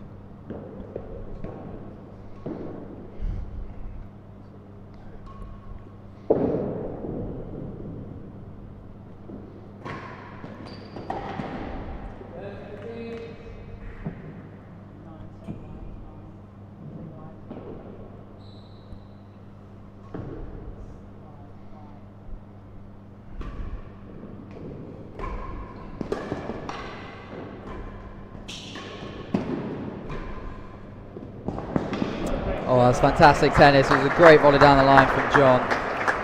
Nick flicking it towards the dead-on. John acrobatically defending, but couldn't get that last ball.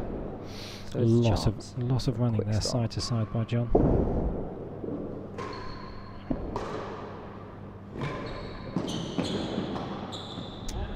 Nick definitely want to take the game to John there, stepping in to hit that volley rather than leaving that ball to the back wall. And he's got the first game. I think that was important for him to get a fast start in the second set.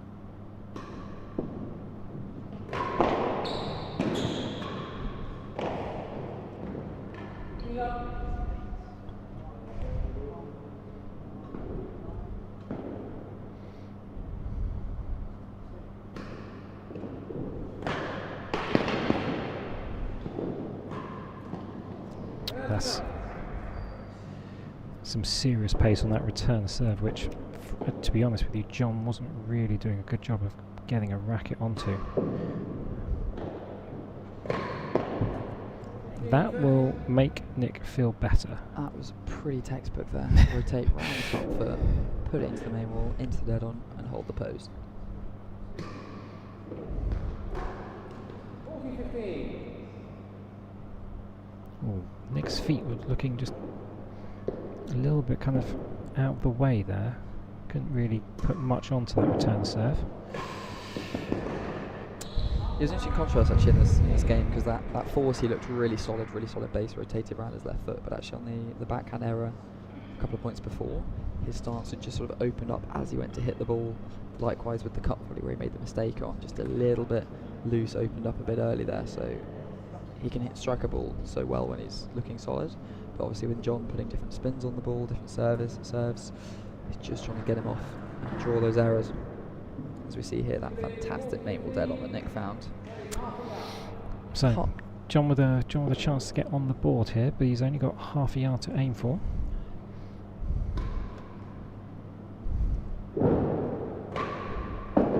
Yeah, not surprised to see that actually from John, because he hit the volley into the backhand corner dead on to beat a very good chase in the first set. That one just drifting high though.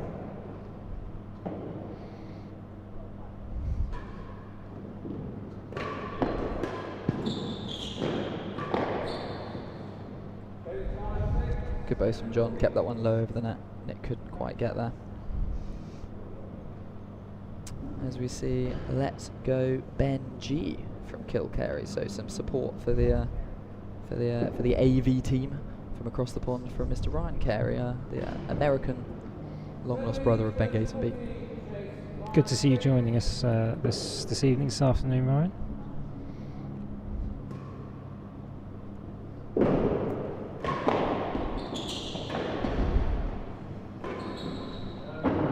Chase was last gallops. Chase was 5 and 6, but Nickers backhand volleyed that into the last gallery.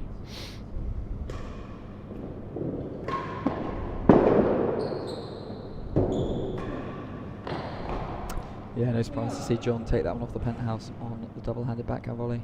Draws the error. He's back to 1-all. Looking to take this second set.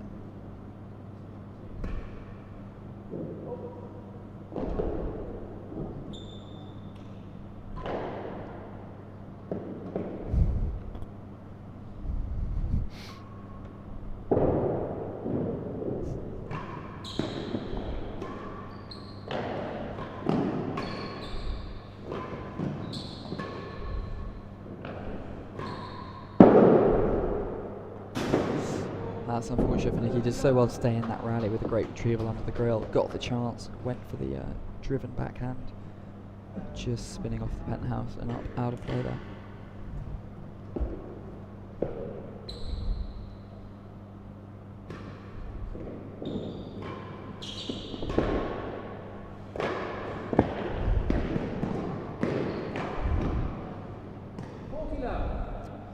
And then finding the high back wall on that strike as well. So John with a chance to stretch out a little bit of a lead in the second set.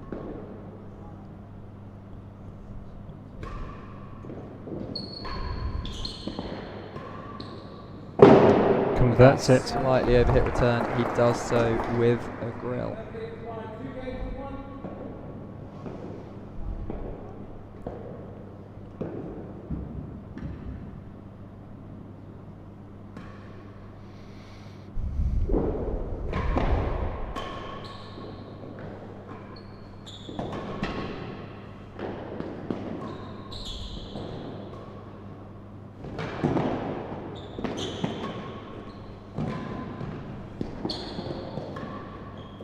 Lovely shot, lovely shot. Really fantastic movement as well. I mean, he had to move quite a long way from the backhand corner to get all the way up to that ball, but gets there with so much time to pick his target and find the winning gallery.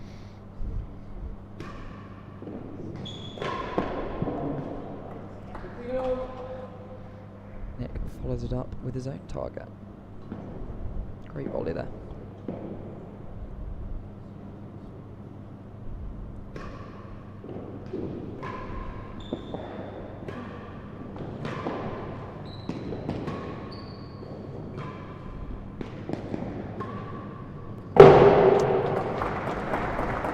Pretty good defence from Nick actually, a couple of pretty strong wrists to get two tambers that went behind him, but that one drifting to the forehand corner lets John find his second grill of the set.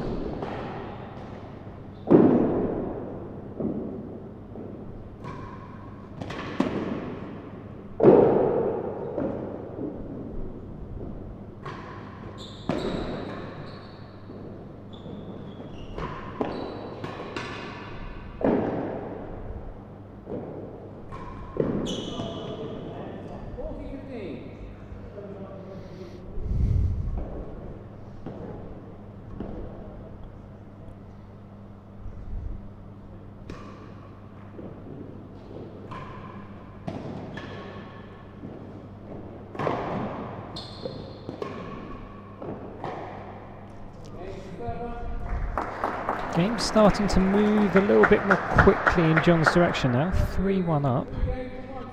It's 3 games on the bounce now at the start of the second set.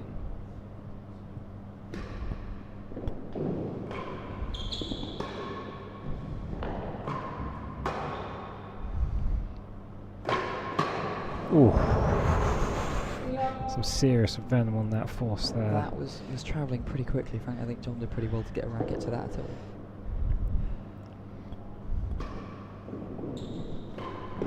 That's a really good serve from John, just the extra bit of bounce. Nick misreading it, finding the net. Not not shaken by the pace coming at him off the previous point.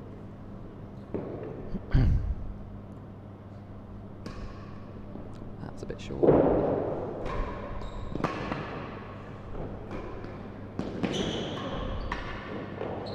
Oh, wow. That was, I think everybody here was expecting that to be hitting the oblique face of the timbre, but then catches the sidewall instead.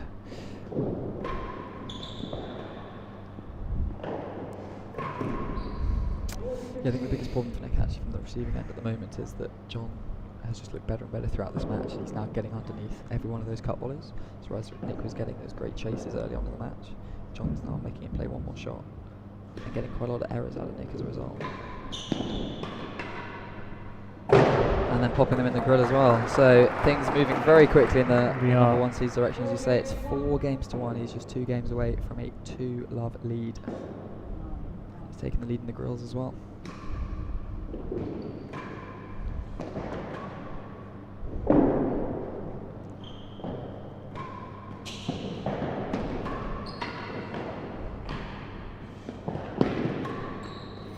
Yeah.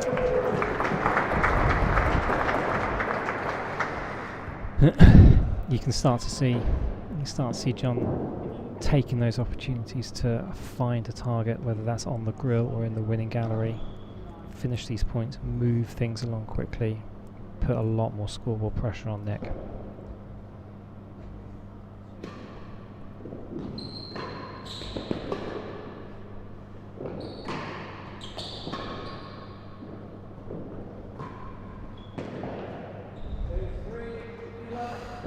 Nick managing to beat John on the floor on that one though. He's got the chase. I think he needed that because he's been pinned down that receiving end.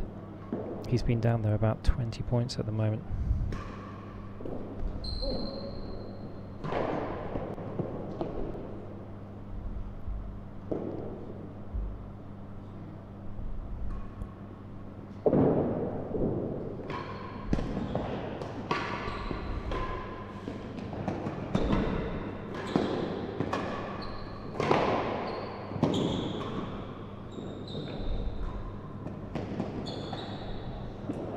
That's great tennis. Really good control from Nick there on that backhand, just to get the length, getting it behind John so he can't aggressively attack that timbre or grill.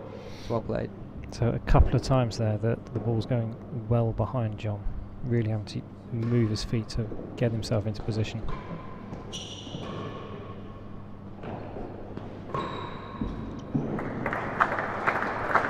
Nick striking that foursome pretty high up the court, so John very little time to react to it. Flies past for Nick's 8th dead on.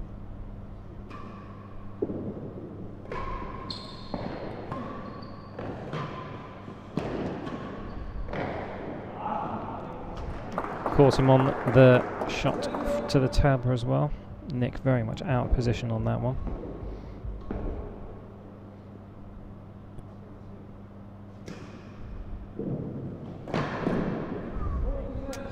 We saw a moment ago that the serving stats, number of points served, is pretty much equalised between the two players, telling us that John has served a lot more in this second set as we've seen, and that's, I think, just led to a much quicker rate of point for him. As much as he was winning from the receiving end in the first set, he's winning so much more comfortably, looking very, very dominant from the service end. So Nick will be relieved to get back down this end, but he's facing a bit of a deficit in the second set. He's going to have to try and find a serve to tie up the Lumley return and keep him pinned down there for an extended period, but easier said than done. So 40-30 to John, chases 3 yards. Let's see what Nick can do to get himself the momentum back in his favour.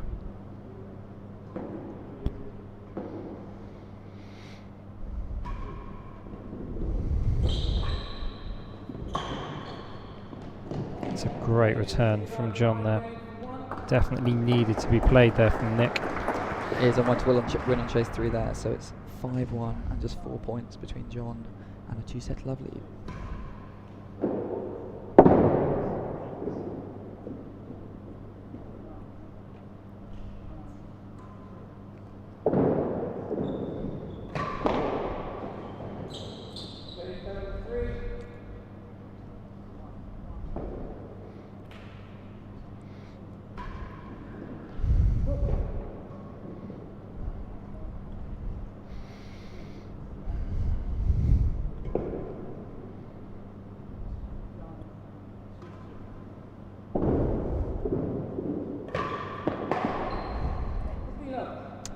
has just been a shot from the receiving end I've really liked from John this evening. Just a bit of an extra injection of pace, putting a bit more pressure on Nicky off that volley return, and also keeping the backhand open as a result.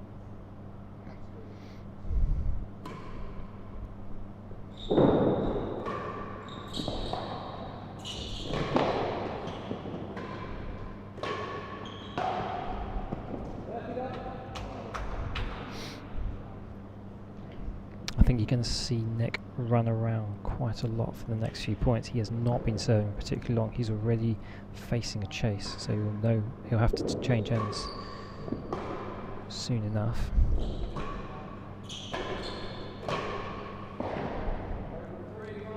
That's a nice little passing that John's done a few times there, actually, just getting onto the Howell volley, stepping in and then pumping it to the forehand corner to get a rolled chase. And here we see Charlie's VG admiring John's movement around the court is so good. It absolutely is. 100% there, 100%. He's been running around an awful lot, John, and there's only really been a couple of moments where he's been a little bit out. SDD 629, go Nick, go Aiken. Hopefully plenty of watching live from Atlanta, Georgia.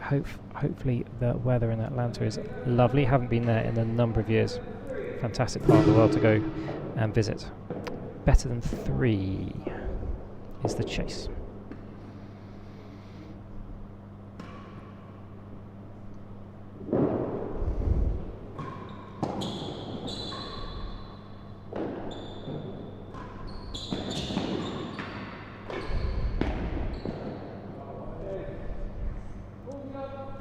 So that brings up 3 set points for John Lumley.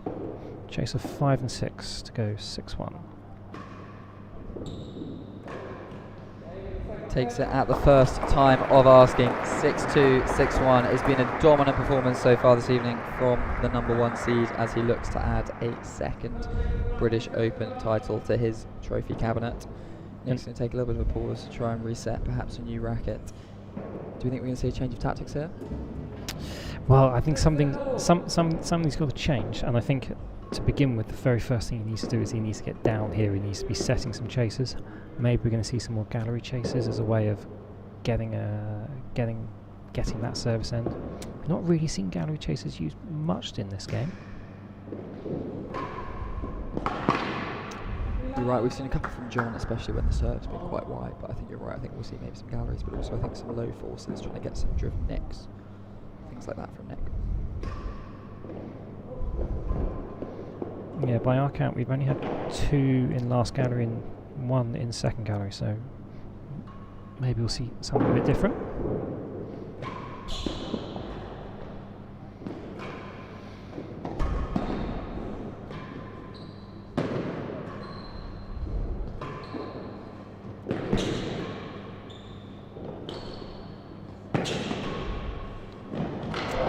Fantastic play from John. I mean, I think it was really the second shot that is showing what a hard ass Nick's got, because he hit a great cut volley that John's managed to get back, not just over the net, but so low over it to put a lot of pressure on Nicky as Nick just feels his left knee in that case. Yeah, I don't know if that just tapped against the wall on that last shot.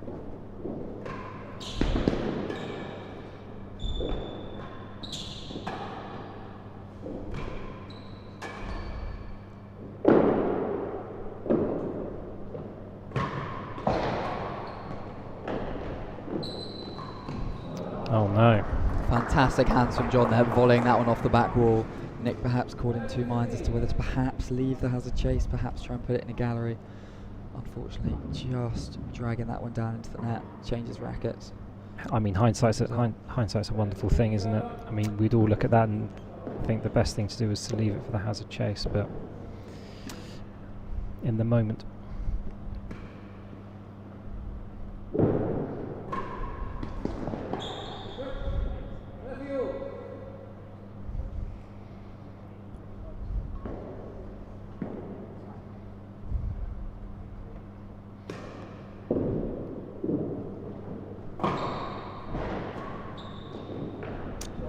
Great put away from John there. I mean, he talks about how good his movement is this evening, and I think the 2 biggest things on that is he can first of all react to a ball that he's maybe misread, but secondly, he's just getting in such a good position for almost every single shot.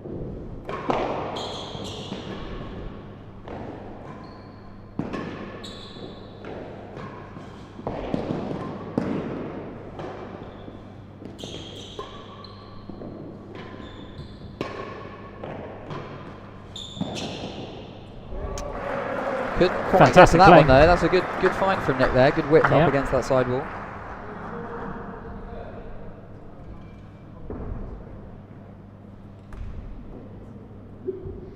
Here we go, just that slightly unfortunate error from John as we see Colin and Tara Lumley watching on themselves from the den on. Perhaps the side No, it's gallery. side gallery. Yeah, side gallery in fact. I think we can probably guess who they're supporting on court at the moment. I think it would be a bit of an upset if they were supporting the man from Aiken.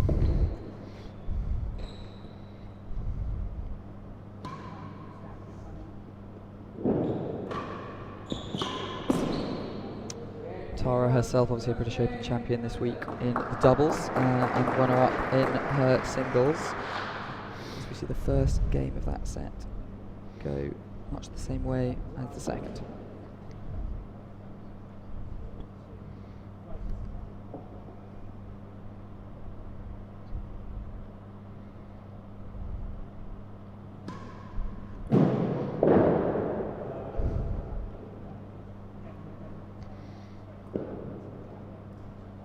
Nick asking to have that ball backed for his second serve bobble.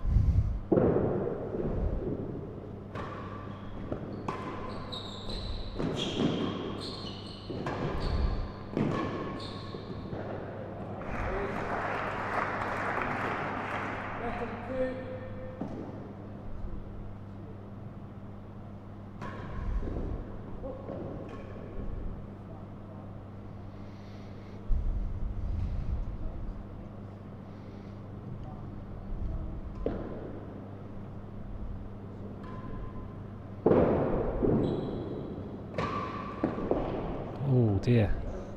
Right one, just catching the inside ledge of the dead on there. So slightly, well, fortunate or unfortunate depending on the way you look at it. Great to see plenty of comments in the chat. We'll come back to that after some of the stats for the second set. I mean, the most significant two for me there, in fact, are actually going to be the chases laid from both players. You can see John getting back down the service end as quickly as possible. 56% chases laid, just 6% for Nick. And just the number above, serves won 69%, which on its own would be strong enough. But the fact that Nick Howell only won 17% of points on his serve, you are not going to be winning a British Open with 17% service won.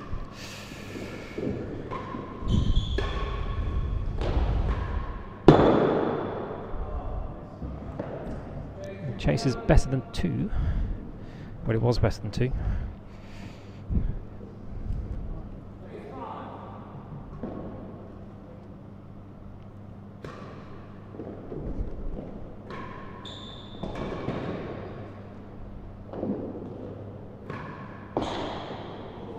Oh, it's a...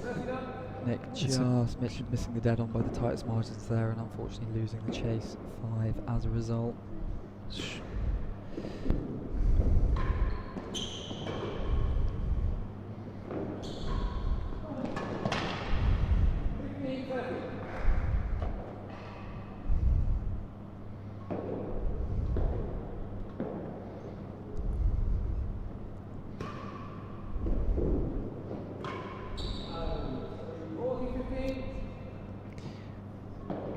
Had a bit few too many of those shots from Nick going into the net, particularly in the second set.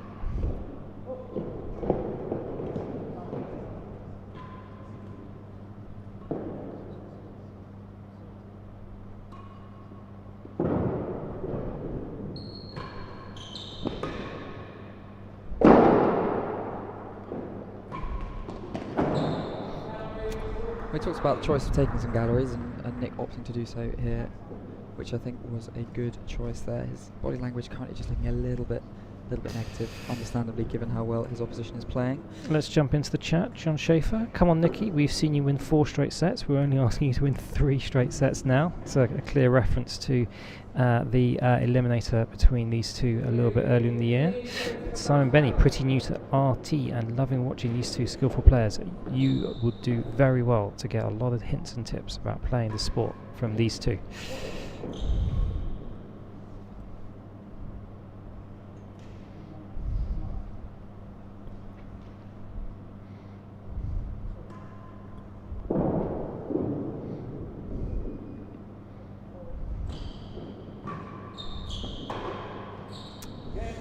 Unfortunately, I think that serve just slightly summing up how this last period of play has been going for Nicky. He's just not quite managing to get his level up to where it's going to need to be to match John at the moment.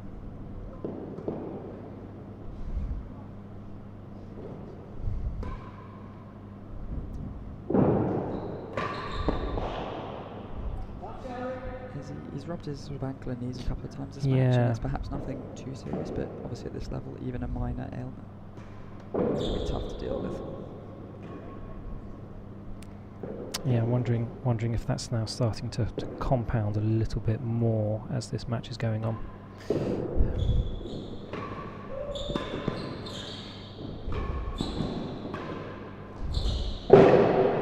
It's a great shot from Nick there.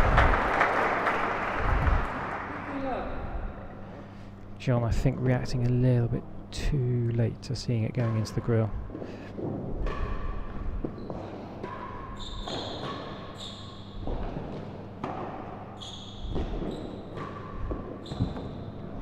Yeah, unfortunately for Nicky, that ball just sticking to the side wall in the backhand. It's not the point where he needs things to be going John's way on the luck side of things as well.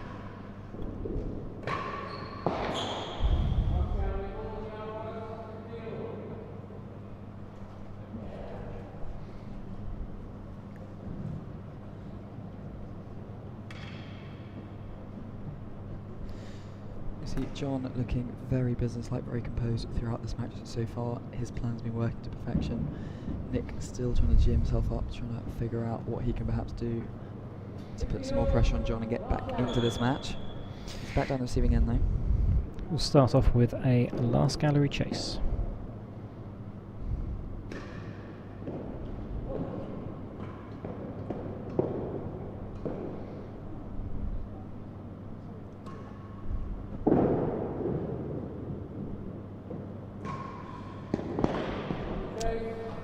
That's a really good put away there. I think that landed about chase 2, so Nick comfortably winning that chase. He's got more than a yard worse than last this time. Good chance to get himself onto the scoreboard in this third set.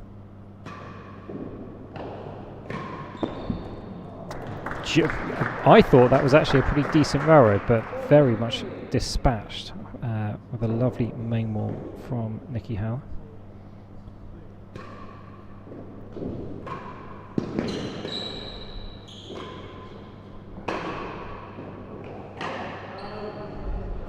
That one just staying down underneath the grill there. Still a point for Nick to take his first game in the third set.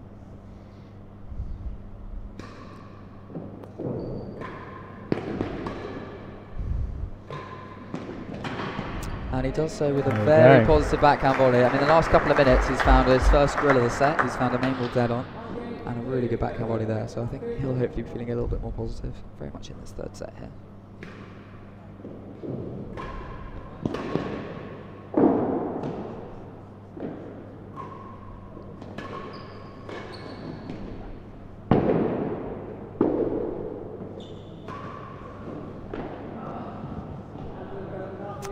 Oh, it's just crept over. John realising Nick was in front of the tambour, going wide, but just overhitting perhaps a tad. Gets a hazard.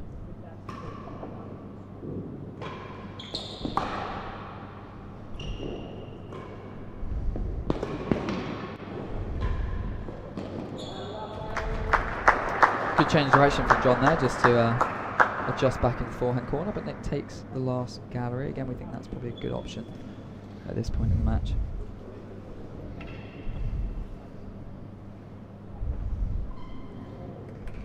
We see here that, as you say, pretty good railroad that stayed not too far away from the sidewall, but even just a foot of space allowed Nick to get around it, put it into the main wall and fly into the corner of the dead on.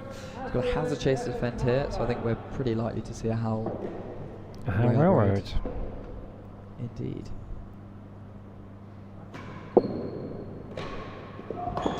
Ooh. That's a really good compact cut volley there from John.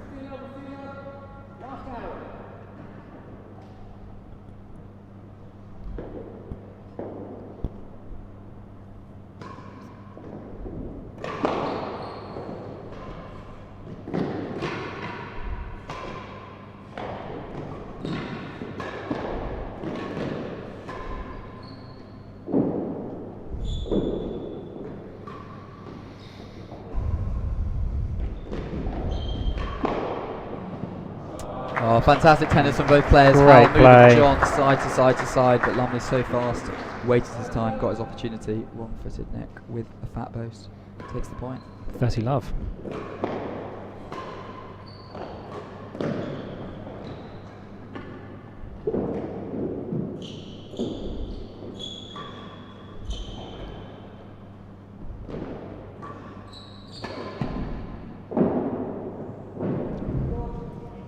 Drifting out. I think Nick, yeah, perhaps just moving just a little bit less well than usual. Perhaps a niggle on the knee or the ankle. It's not loving getting into that backhand corner. Bit of a change up in serve there from Nick. Not quite working this time.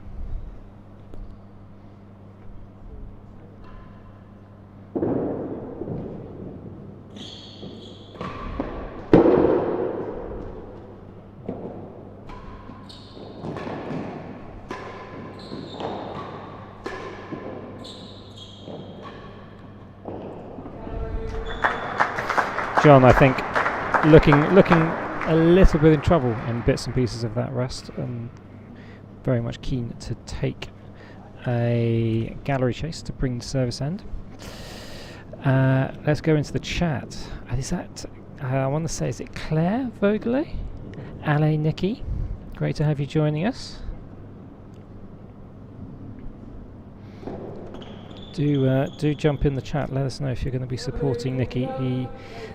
He's a little bit under the pump here in this British Open final. Last gallery is the chase.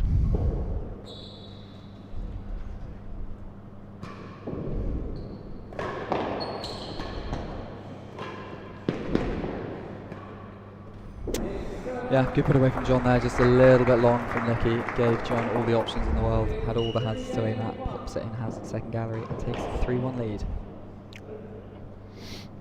John's had plenty of opportunities to pick a gallery to finish the points in this match.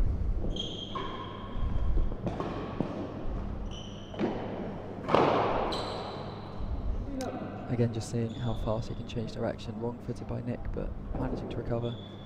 Almost popped it in the grill, but gets the error anyway.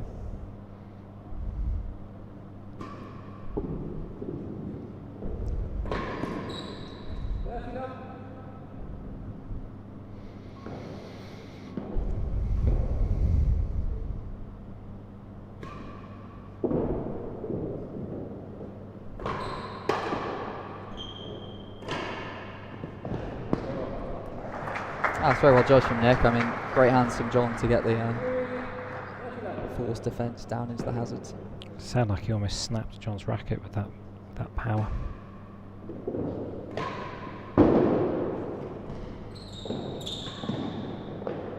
Lovely shot.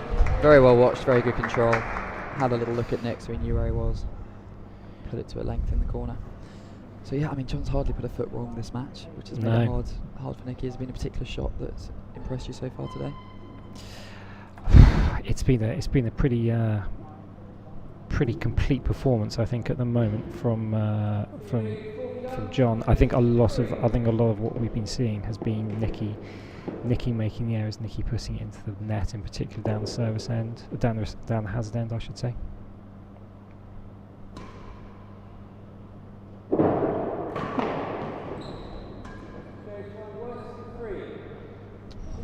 Just losing that one, dropping worse than 3 on chase 3.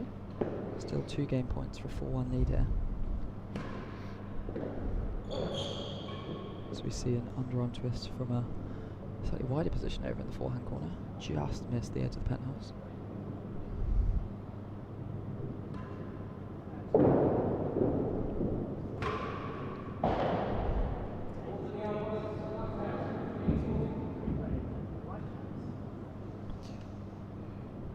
Now, hopefully we've got a good question coming up here in the chat. Great question. Is there any real difference between a Grays and a Wayward? Now, I have to confess, I don't know the answer to that. I haven't played with a Wayward I haven't played with a Grays racket in 7 years. What racket are you playing with? I've still got a Gold Leaf from 2018. Vintage. It's on its last legs.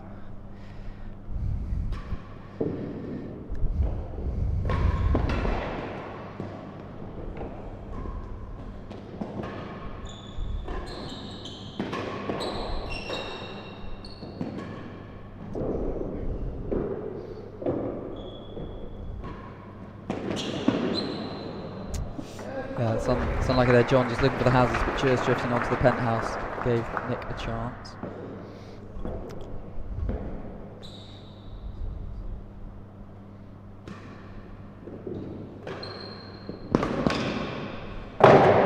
Fantastic put away from John. Takes the game 4-1. I'll confess I've played with Grays, Harrow and Goldleys, but similarly not a Wayward, so I can't actually add much to the conversation either on that.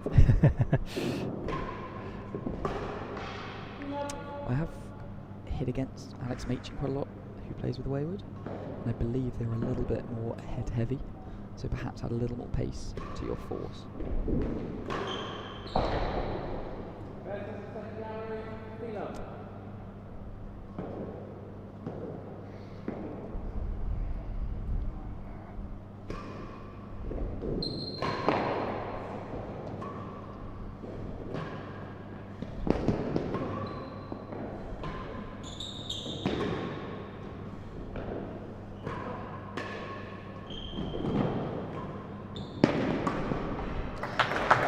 Really good tennis from both players there. Obviously, we see John here today using the Wayward, sadly. As nice a rackets, I'm sure it is. I don't think we'll all be able to retrieve like him if we go and play with one.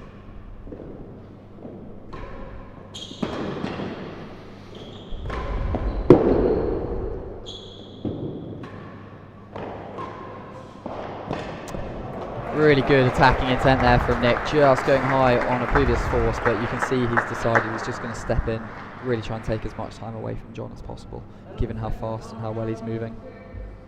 Yeah, I think definitely the last kind of couple of points or so, I think Nick has seen an opportunity here to get some points on the board here and really start motoring things along. Azale, first gen Goldleys were the best, 100%. I will talk about Goldleys to the end of time. But instead, we are looking at better than second gallery.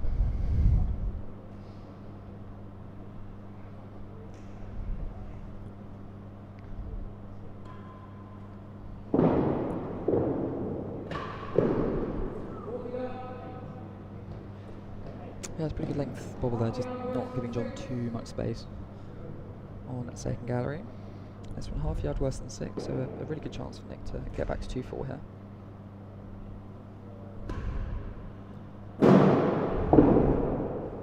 It's in at Paris.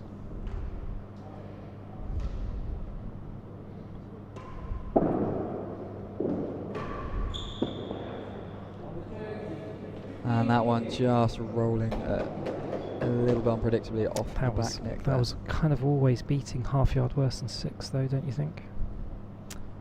It was, I mean, I think it's pretty close to Nick. I think Nick was hoping it was going to just take the back wall first, but no, just too short of that.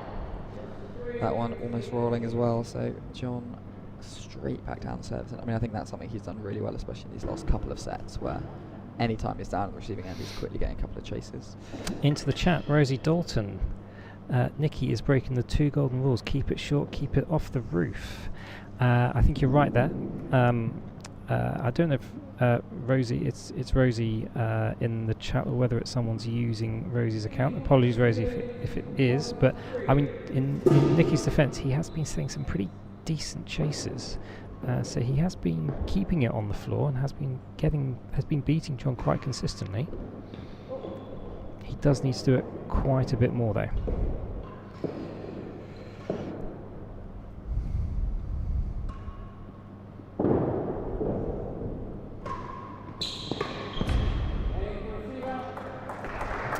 Nick does take that game, so we're back to 2-4 in this third set. So well poised, you feel Nick has a real chance if he can take this game. 5-2, 2 sets down. John's probably going to run away with it, but if he can get back to 3-4, he's got every chance. And a good choice there, I think. Yep. Take the gallery, get straight back down the service end. He definitely needs to be serving a lot more in this set. I think that's something I'd have liked him to see do a little bit more in the second set as well. There we go, 2 chases in quick succession. That's what we like to see from Nick Howell, from the world number 3. Andrew Downs, good to hear from you as well. John is nailed on here because I'm a vicar and my prayers will get him over the line. Love from the Rev. Good to hear from you, Andrew. I think it's all signs are definitely looking in John's favour at the moment. Second gallery is the first chase.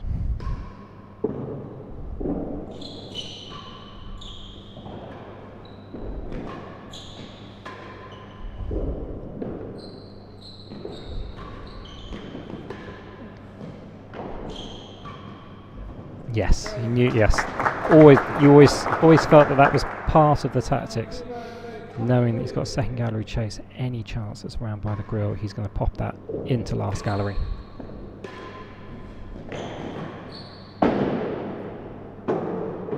That's drifted out of court. Oh, good catch there from Drew. Get him on the plane.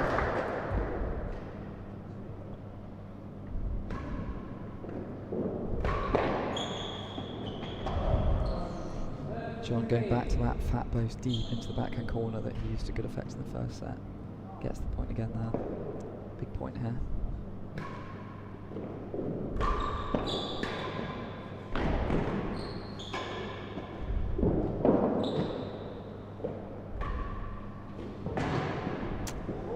It was a big point. John doing really well to find the width there, keeping it close to the sidewall, and he's got a big chance for 5-2 and looking like he's going to run away with this third set here.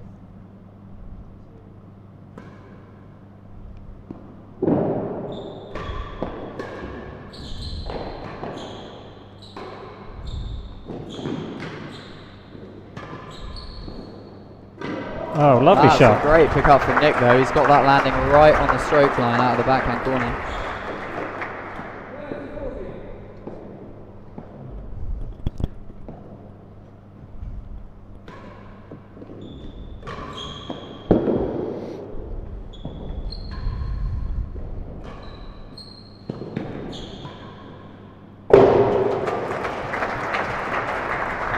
Pulls up with a grill. That's really fantastic play those last couple of points from Nick. Pulls it back to juice.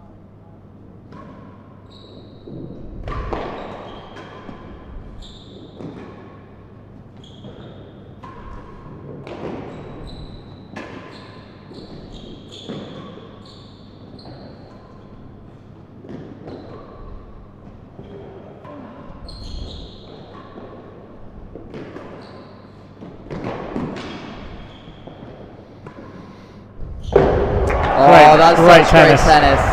Some great retrieving out of the backhand corner from Nicky there. Beautifully sliding into John's forehand corner, waiting for the opportunity and then firing it to the centre of the grill. Fantastic tennis and a big chance for 3-4, having been 40-15 down.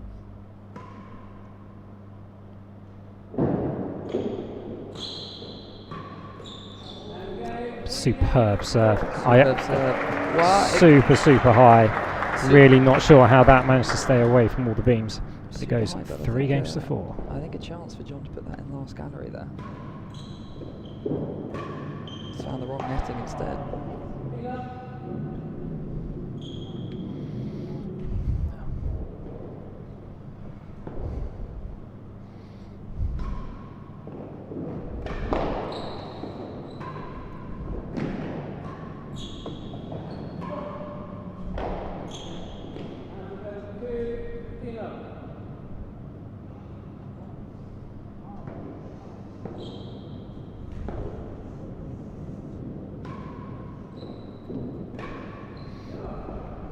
That's great width on the cut volley there. Oh, Nick just pulling himself up there, so a good chase to go with the hazard.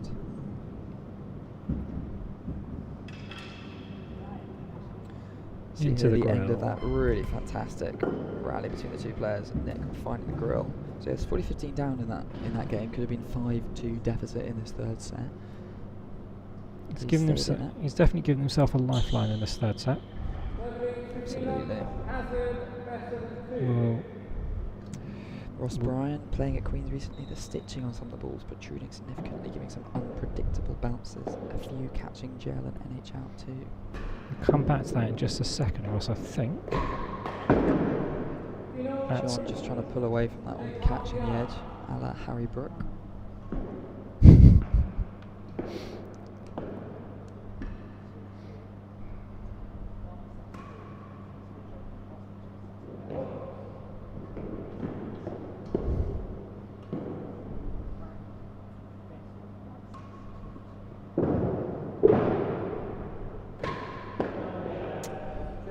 Half a yard on that one, so Nick sort of needed to go for the dead on.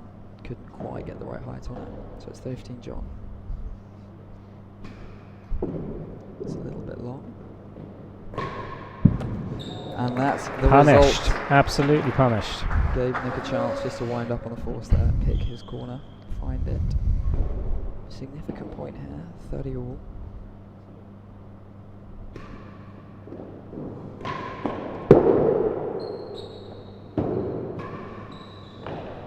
That's a great put away That's from a John. lovely shot from John. Waiting for the moment to unleash the double-handed backhand across court, underneath the grille. No chance of coming back. And it is 5-3 to the server. Nick holds his racket in his hands above his head. He's disappointed with that one. It is 5-3 to John. One game from the title.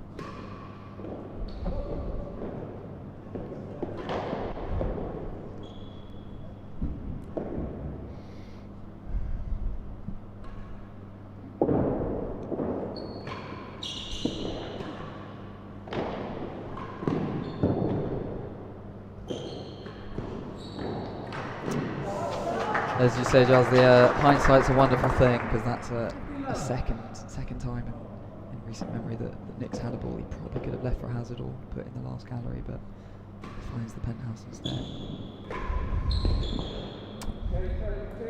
That cut volley has found better than two, though.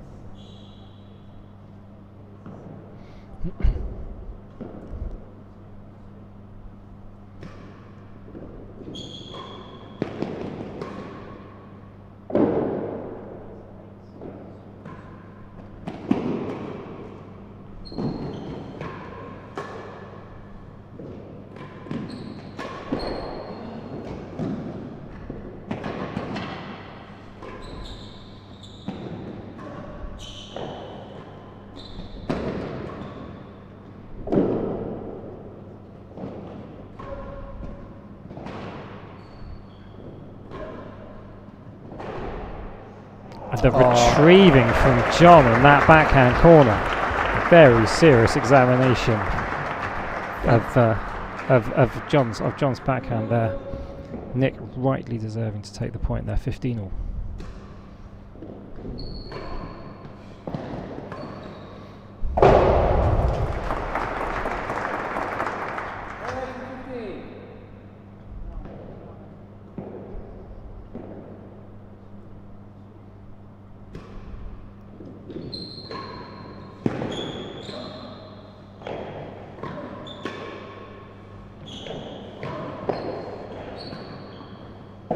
Back-to-back grills. Another grill brings up 2 championship points for John Lumley. He's 40-15 up.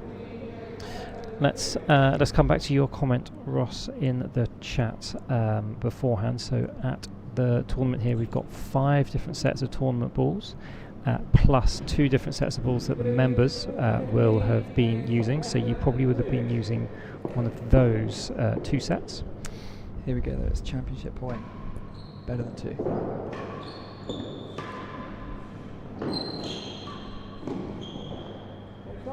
Chase off.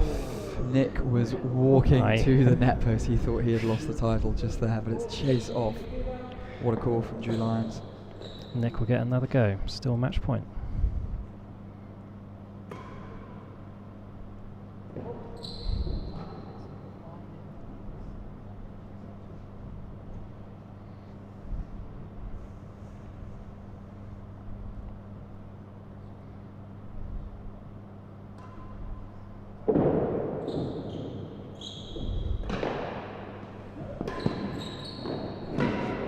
And he does save the match point, so after a chase off, Nick Howell finds the edge of the timbre. He's still got another one to save. Still got another one to save. 40-30, championship point number 2.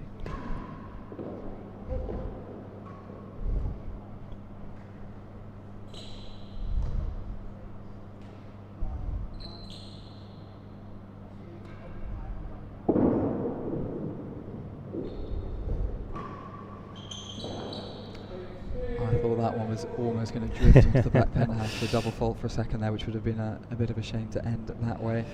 But it does come out a little bit wide. John finds chase 2.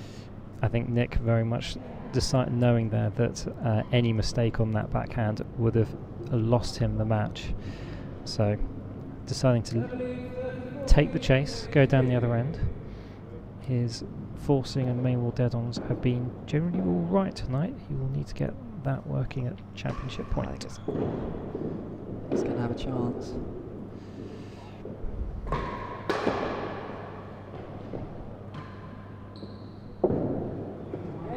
That is not winning chase 2. That one has dropped short, and John Lumley points to the crowd. He celebrates. Howell's racket goes into hands of the first gallery. It is a astonishingly good performance from the number 1 seed. John Lumley wins his 2nd British Open here in the East Court at Queen's Club to add to his 2021 title against Ben Taylor Matthews. He's fist bumping the crowd. He's buzzing. What a fantastic display from the number 1 seed. That was, I think that was very much a comfortable victory from John Lumley there. 6-2, 6-1, 6-3.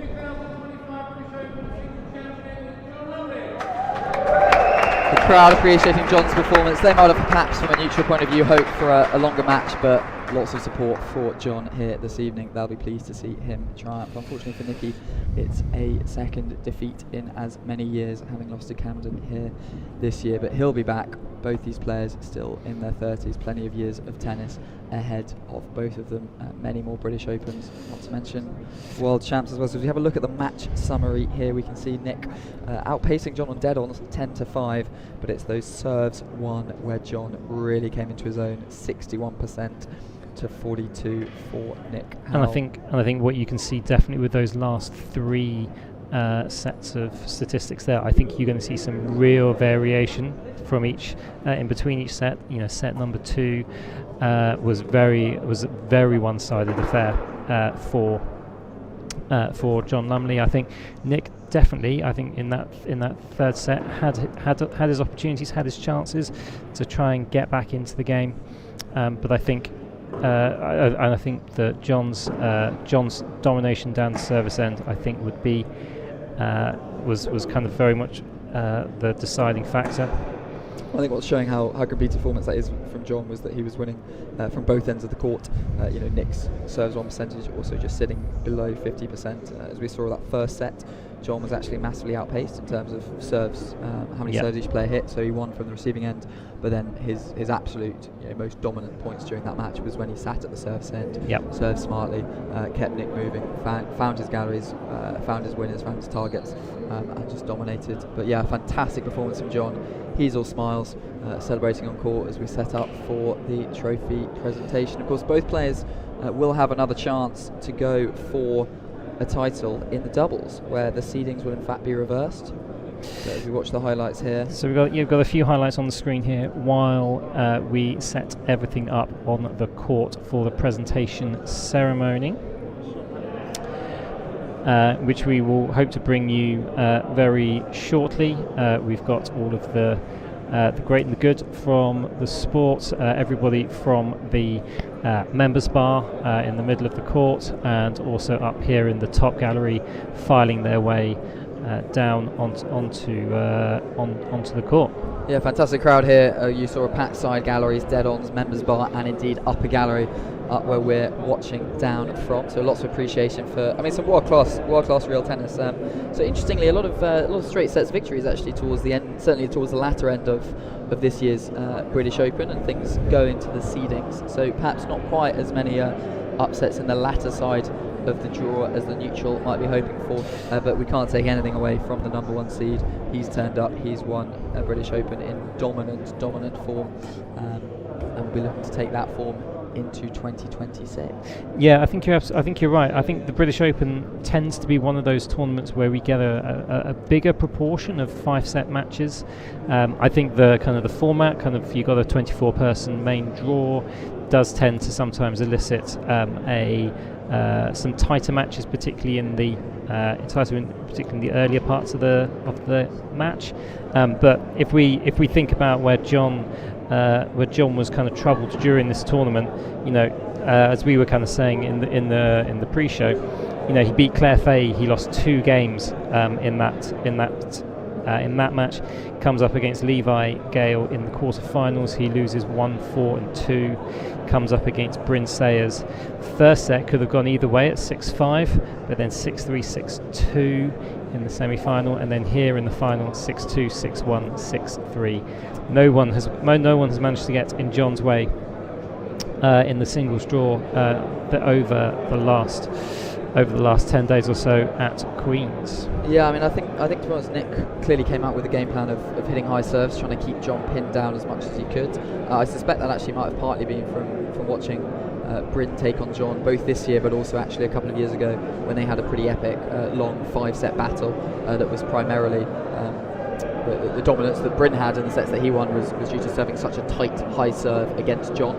So I suspect that was part of the game plan. We saw some tight ones, we saw him put John on some pressure, but I think John, the moment there was any kind of depth, any kind of width he could have, he was looking for those galleries, he was getting those chases, as well as stepping in and volleying really nicely, both at the main ball dead on, but also those fat posts into the backhand corner. Kept Mickey guessing at the service end, and the moment he got down the service end, dominated from there as well. So a really complete display from the world number 2. Do you think we saw a little bit of an injury to Nick midway during that match? Do you think that might have started to play on his mind a little bit? Yeah, I don't think he was moving quite as well as he would have liked. It looked like perhaps a slight ankle twist. He was feeling his knee at points as well. So clearly nothing too major that needed a timeout, but I think perhaps just taking a little bit of movement away from him. So perhaps not feeling totally happy in that backhand corner, but we'll now hand over for presentation. Ladies and gentlemen, good evening. Well, we've seen some great tennis over the last 10 days, some wonderful matches, some great results for some of our younger players, and we've seen the Women's Open during the same week as the Open, which is a significant development and something I think we should celebrate. Yeah.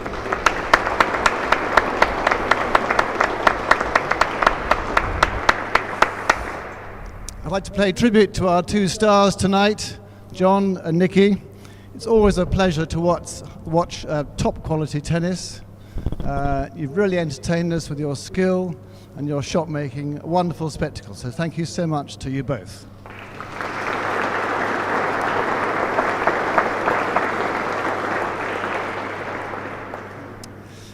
Now a few thank yous before we have the prizes. The first is to our sponsors. First of all, Sir John, you and your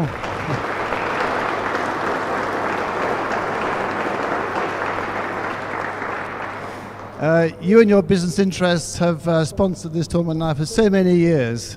In fact, some of the players this week weren't even born when you were first sponsoring the British Open. So we thank you for your continued support and your enthusiasm for this game. I thank you also to Paul Roger. Again, they've been sponsoring this for many, many years. We really value that relationship. Thank you to James Simpson and Lawrence, who's here today, I think. And thank you again for many years of support from Paul Roger.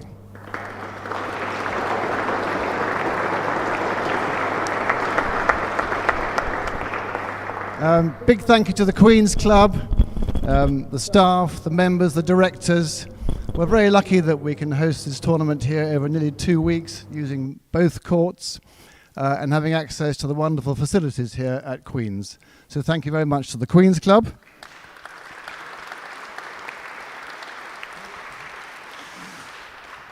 Thank you also to the head pro, Ben Ronaldson. I gather, Ben, you made all the balls and you've looked after all the marking roster, so thank you for a significant role there.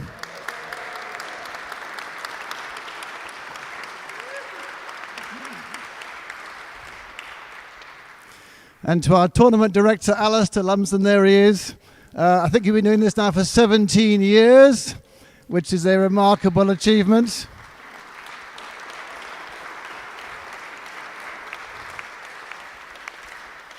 Alistair, particularly this year, for the first time, you've managed to incorporate the Women's Open with the Open. You've worked with the LRTA and the pros to make all that possible. Thank you for your work on the scheduling and the whole thing and making it possible. So thank you, that's a significant development.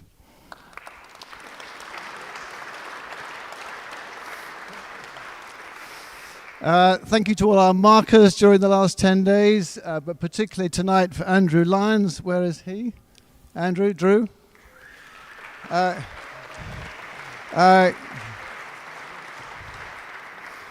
you come up, please? We've got a prize for you, Andrew. Come up, please.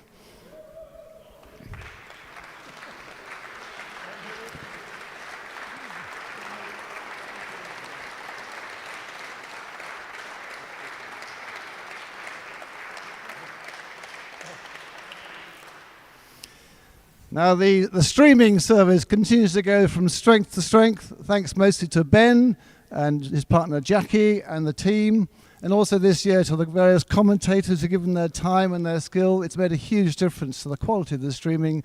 So big thanks in particular to Ben, but the whole team.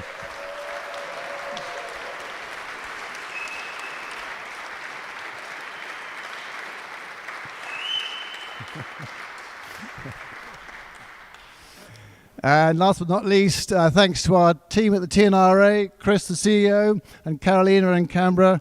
It's a very busy time of the year for you guys. There's several tournaments in both tennis and rackets all close together. So thank you for all your hard work and making this tournament a big success.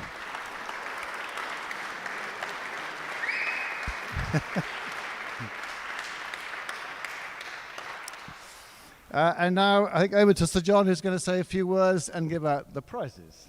Thank you. Can I say a few words first? What about the wretched Richard? I mean, he's a cracking chairman, and we're very lucky to have his full and devoted service. We are, Richard. Not easy to find good chairman for this game. Anyway, we're very grateful. I also just want to say a word about the redoubtable Chris Davis. He's going to leave us, and I'm very sorry about it. Here he is in his prime, upstairs, in his prime, and he's leaving us, not in the lurch, because I know we're going to have very good succession. You know, I've also got a very nice thing here. I've got 12 grandchildren, and 6 of them are here, but the most important are the 4 girls, because this is the year of the ladies. Yeah. And we have to do something about the final. Could we do 3 final days, do you think? I don't know whether we could. I don't know whether I can afford it. But it's really a marvelous thing. And girls, so happy to see you. You're coming for dinner. And I think it's an enormous advance for the game, because we have a lot of very good women players. And that's why I'm encouraging my grandchildren. You know, they're not just here for the beer. We hope they're going to play. But finally, where would we be without the players? And it's been a terrific week. Got another great champion, another great runner-up. And altogether, I think we should be proud at the state of the game. And I'm so happy to be associated. How long I can continue to do it for, I don't know. But I'm thinking of one last gift. I think I might buy a microphone for Andrew Lyons. What do you think? Enough from me. Prize giving. Yeah, right. I think in that case it's time for our runner-up. Nick, where are you?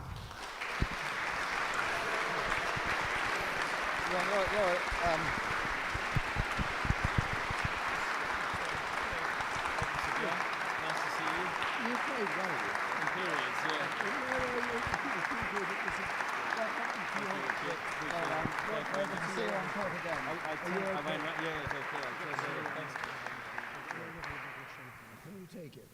That could go there. Yeah, of course. Yeah. Congratulations again. Can we have a photograph for the champion? Runner-up. Yeah. Teasing. Yeah. Good. I'd just like to say a few words. Firstly, to John Lumley, you're a terrific professional and a person to boot, and I gave it my all against you, but you're a class act tonight, so congratulations. I know your family's super proud of you, so well done, bud.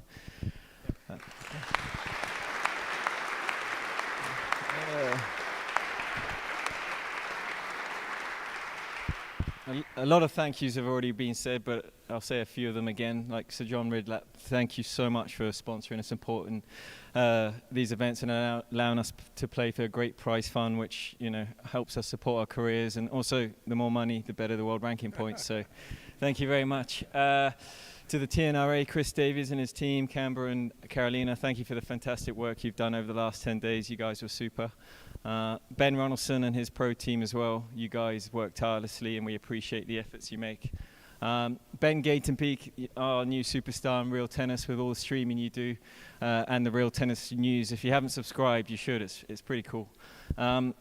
And last couple of thanks. I want to thank Aiken Tennis Club for all the support they give me. They let me travel to every tournament, no issues, so thank you so much. To my wife Shannon back at home, thank you for all the support you give and allow me to travel. And also want to thank my billets. I had amazing billets the last 10 days. Joe and Alan Giddens, who are right there, so thank you very much.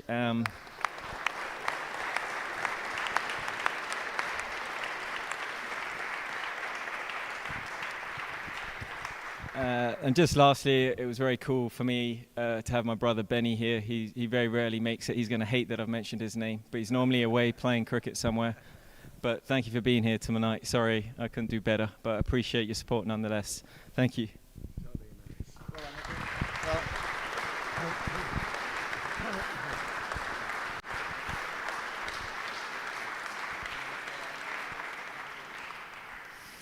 And now our worthy winner tonight, our British Open champion for 2025, John Lumley.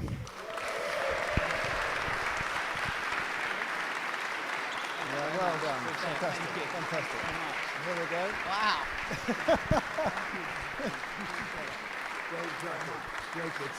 Gosh, it looks incredible.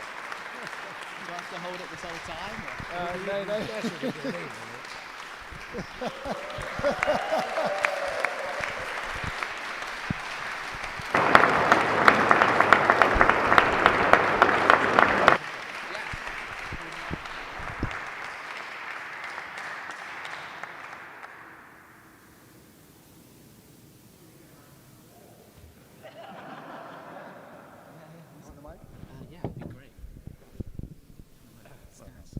Thank you very much. Thank you. Thank you very much to Sir John for all your sponsorship and support. It's great playing in front of such a strong crowd, so thank you for being here tonight and for cheering us on. To Nikki, I think this is our third battle this year, so we keep meeting each other. But congrats on a great tournament, and I got lucky with some of those serves today. So, but thanks for being so great out there, man. I appreciate it. To the Racket Club of Philadelphia, we have our signature event last weekend, the Jimmy Dunn, so it means a lot to me that the guys can let me come here and play in this tournament. So hopefully I did you guys proud, and it was worth me not being there for that. Thank you to my lovely fiance Libby. She's holding down the home front. We bought a house 2 weeks ago, so she's sort of in the mess of all that. So thank you again for letting me come here and pursue my dreams. I appreciate it. Yeah, she's great. Hopefully I'll see some nice texts in a minute. We'll see. To Ben and his whole team here, I was lucky enough to win this in 2021, and I had some visa problems, and I ended up being here for 11 months. So Queens really is like a second home to me. I was lucky, and I was basically here every single day. So thank you to Queens for being amazing. It's great to be back here and playing in front of such a strong crowd. So I really appreciate it. I think that's about it. Alistair, thank you so much for everything you do. The tournament ran perfectly, and I think it was fantastic having it next to the ladies. So hopefully we can keep that rolling. And thank you all for being here tonight and playing in front of such an amazing crowd. It really means the world to us to have everyone cheering our good shots and our bad shots. So thank you very much, and I look forward to seeing you next time. Appreciate it.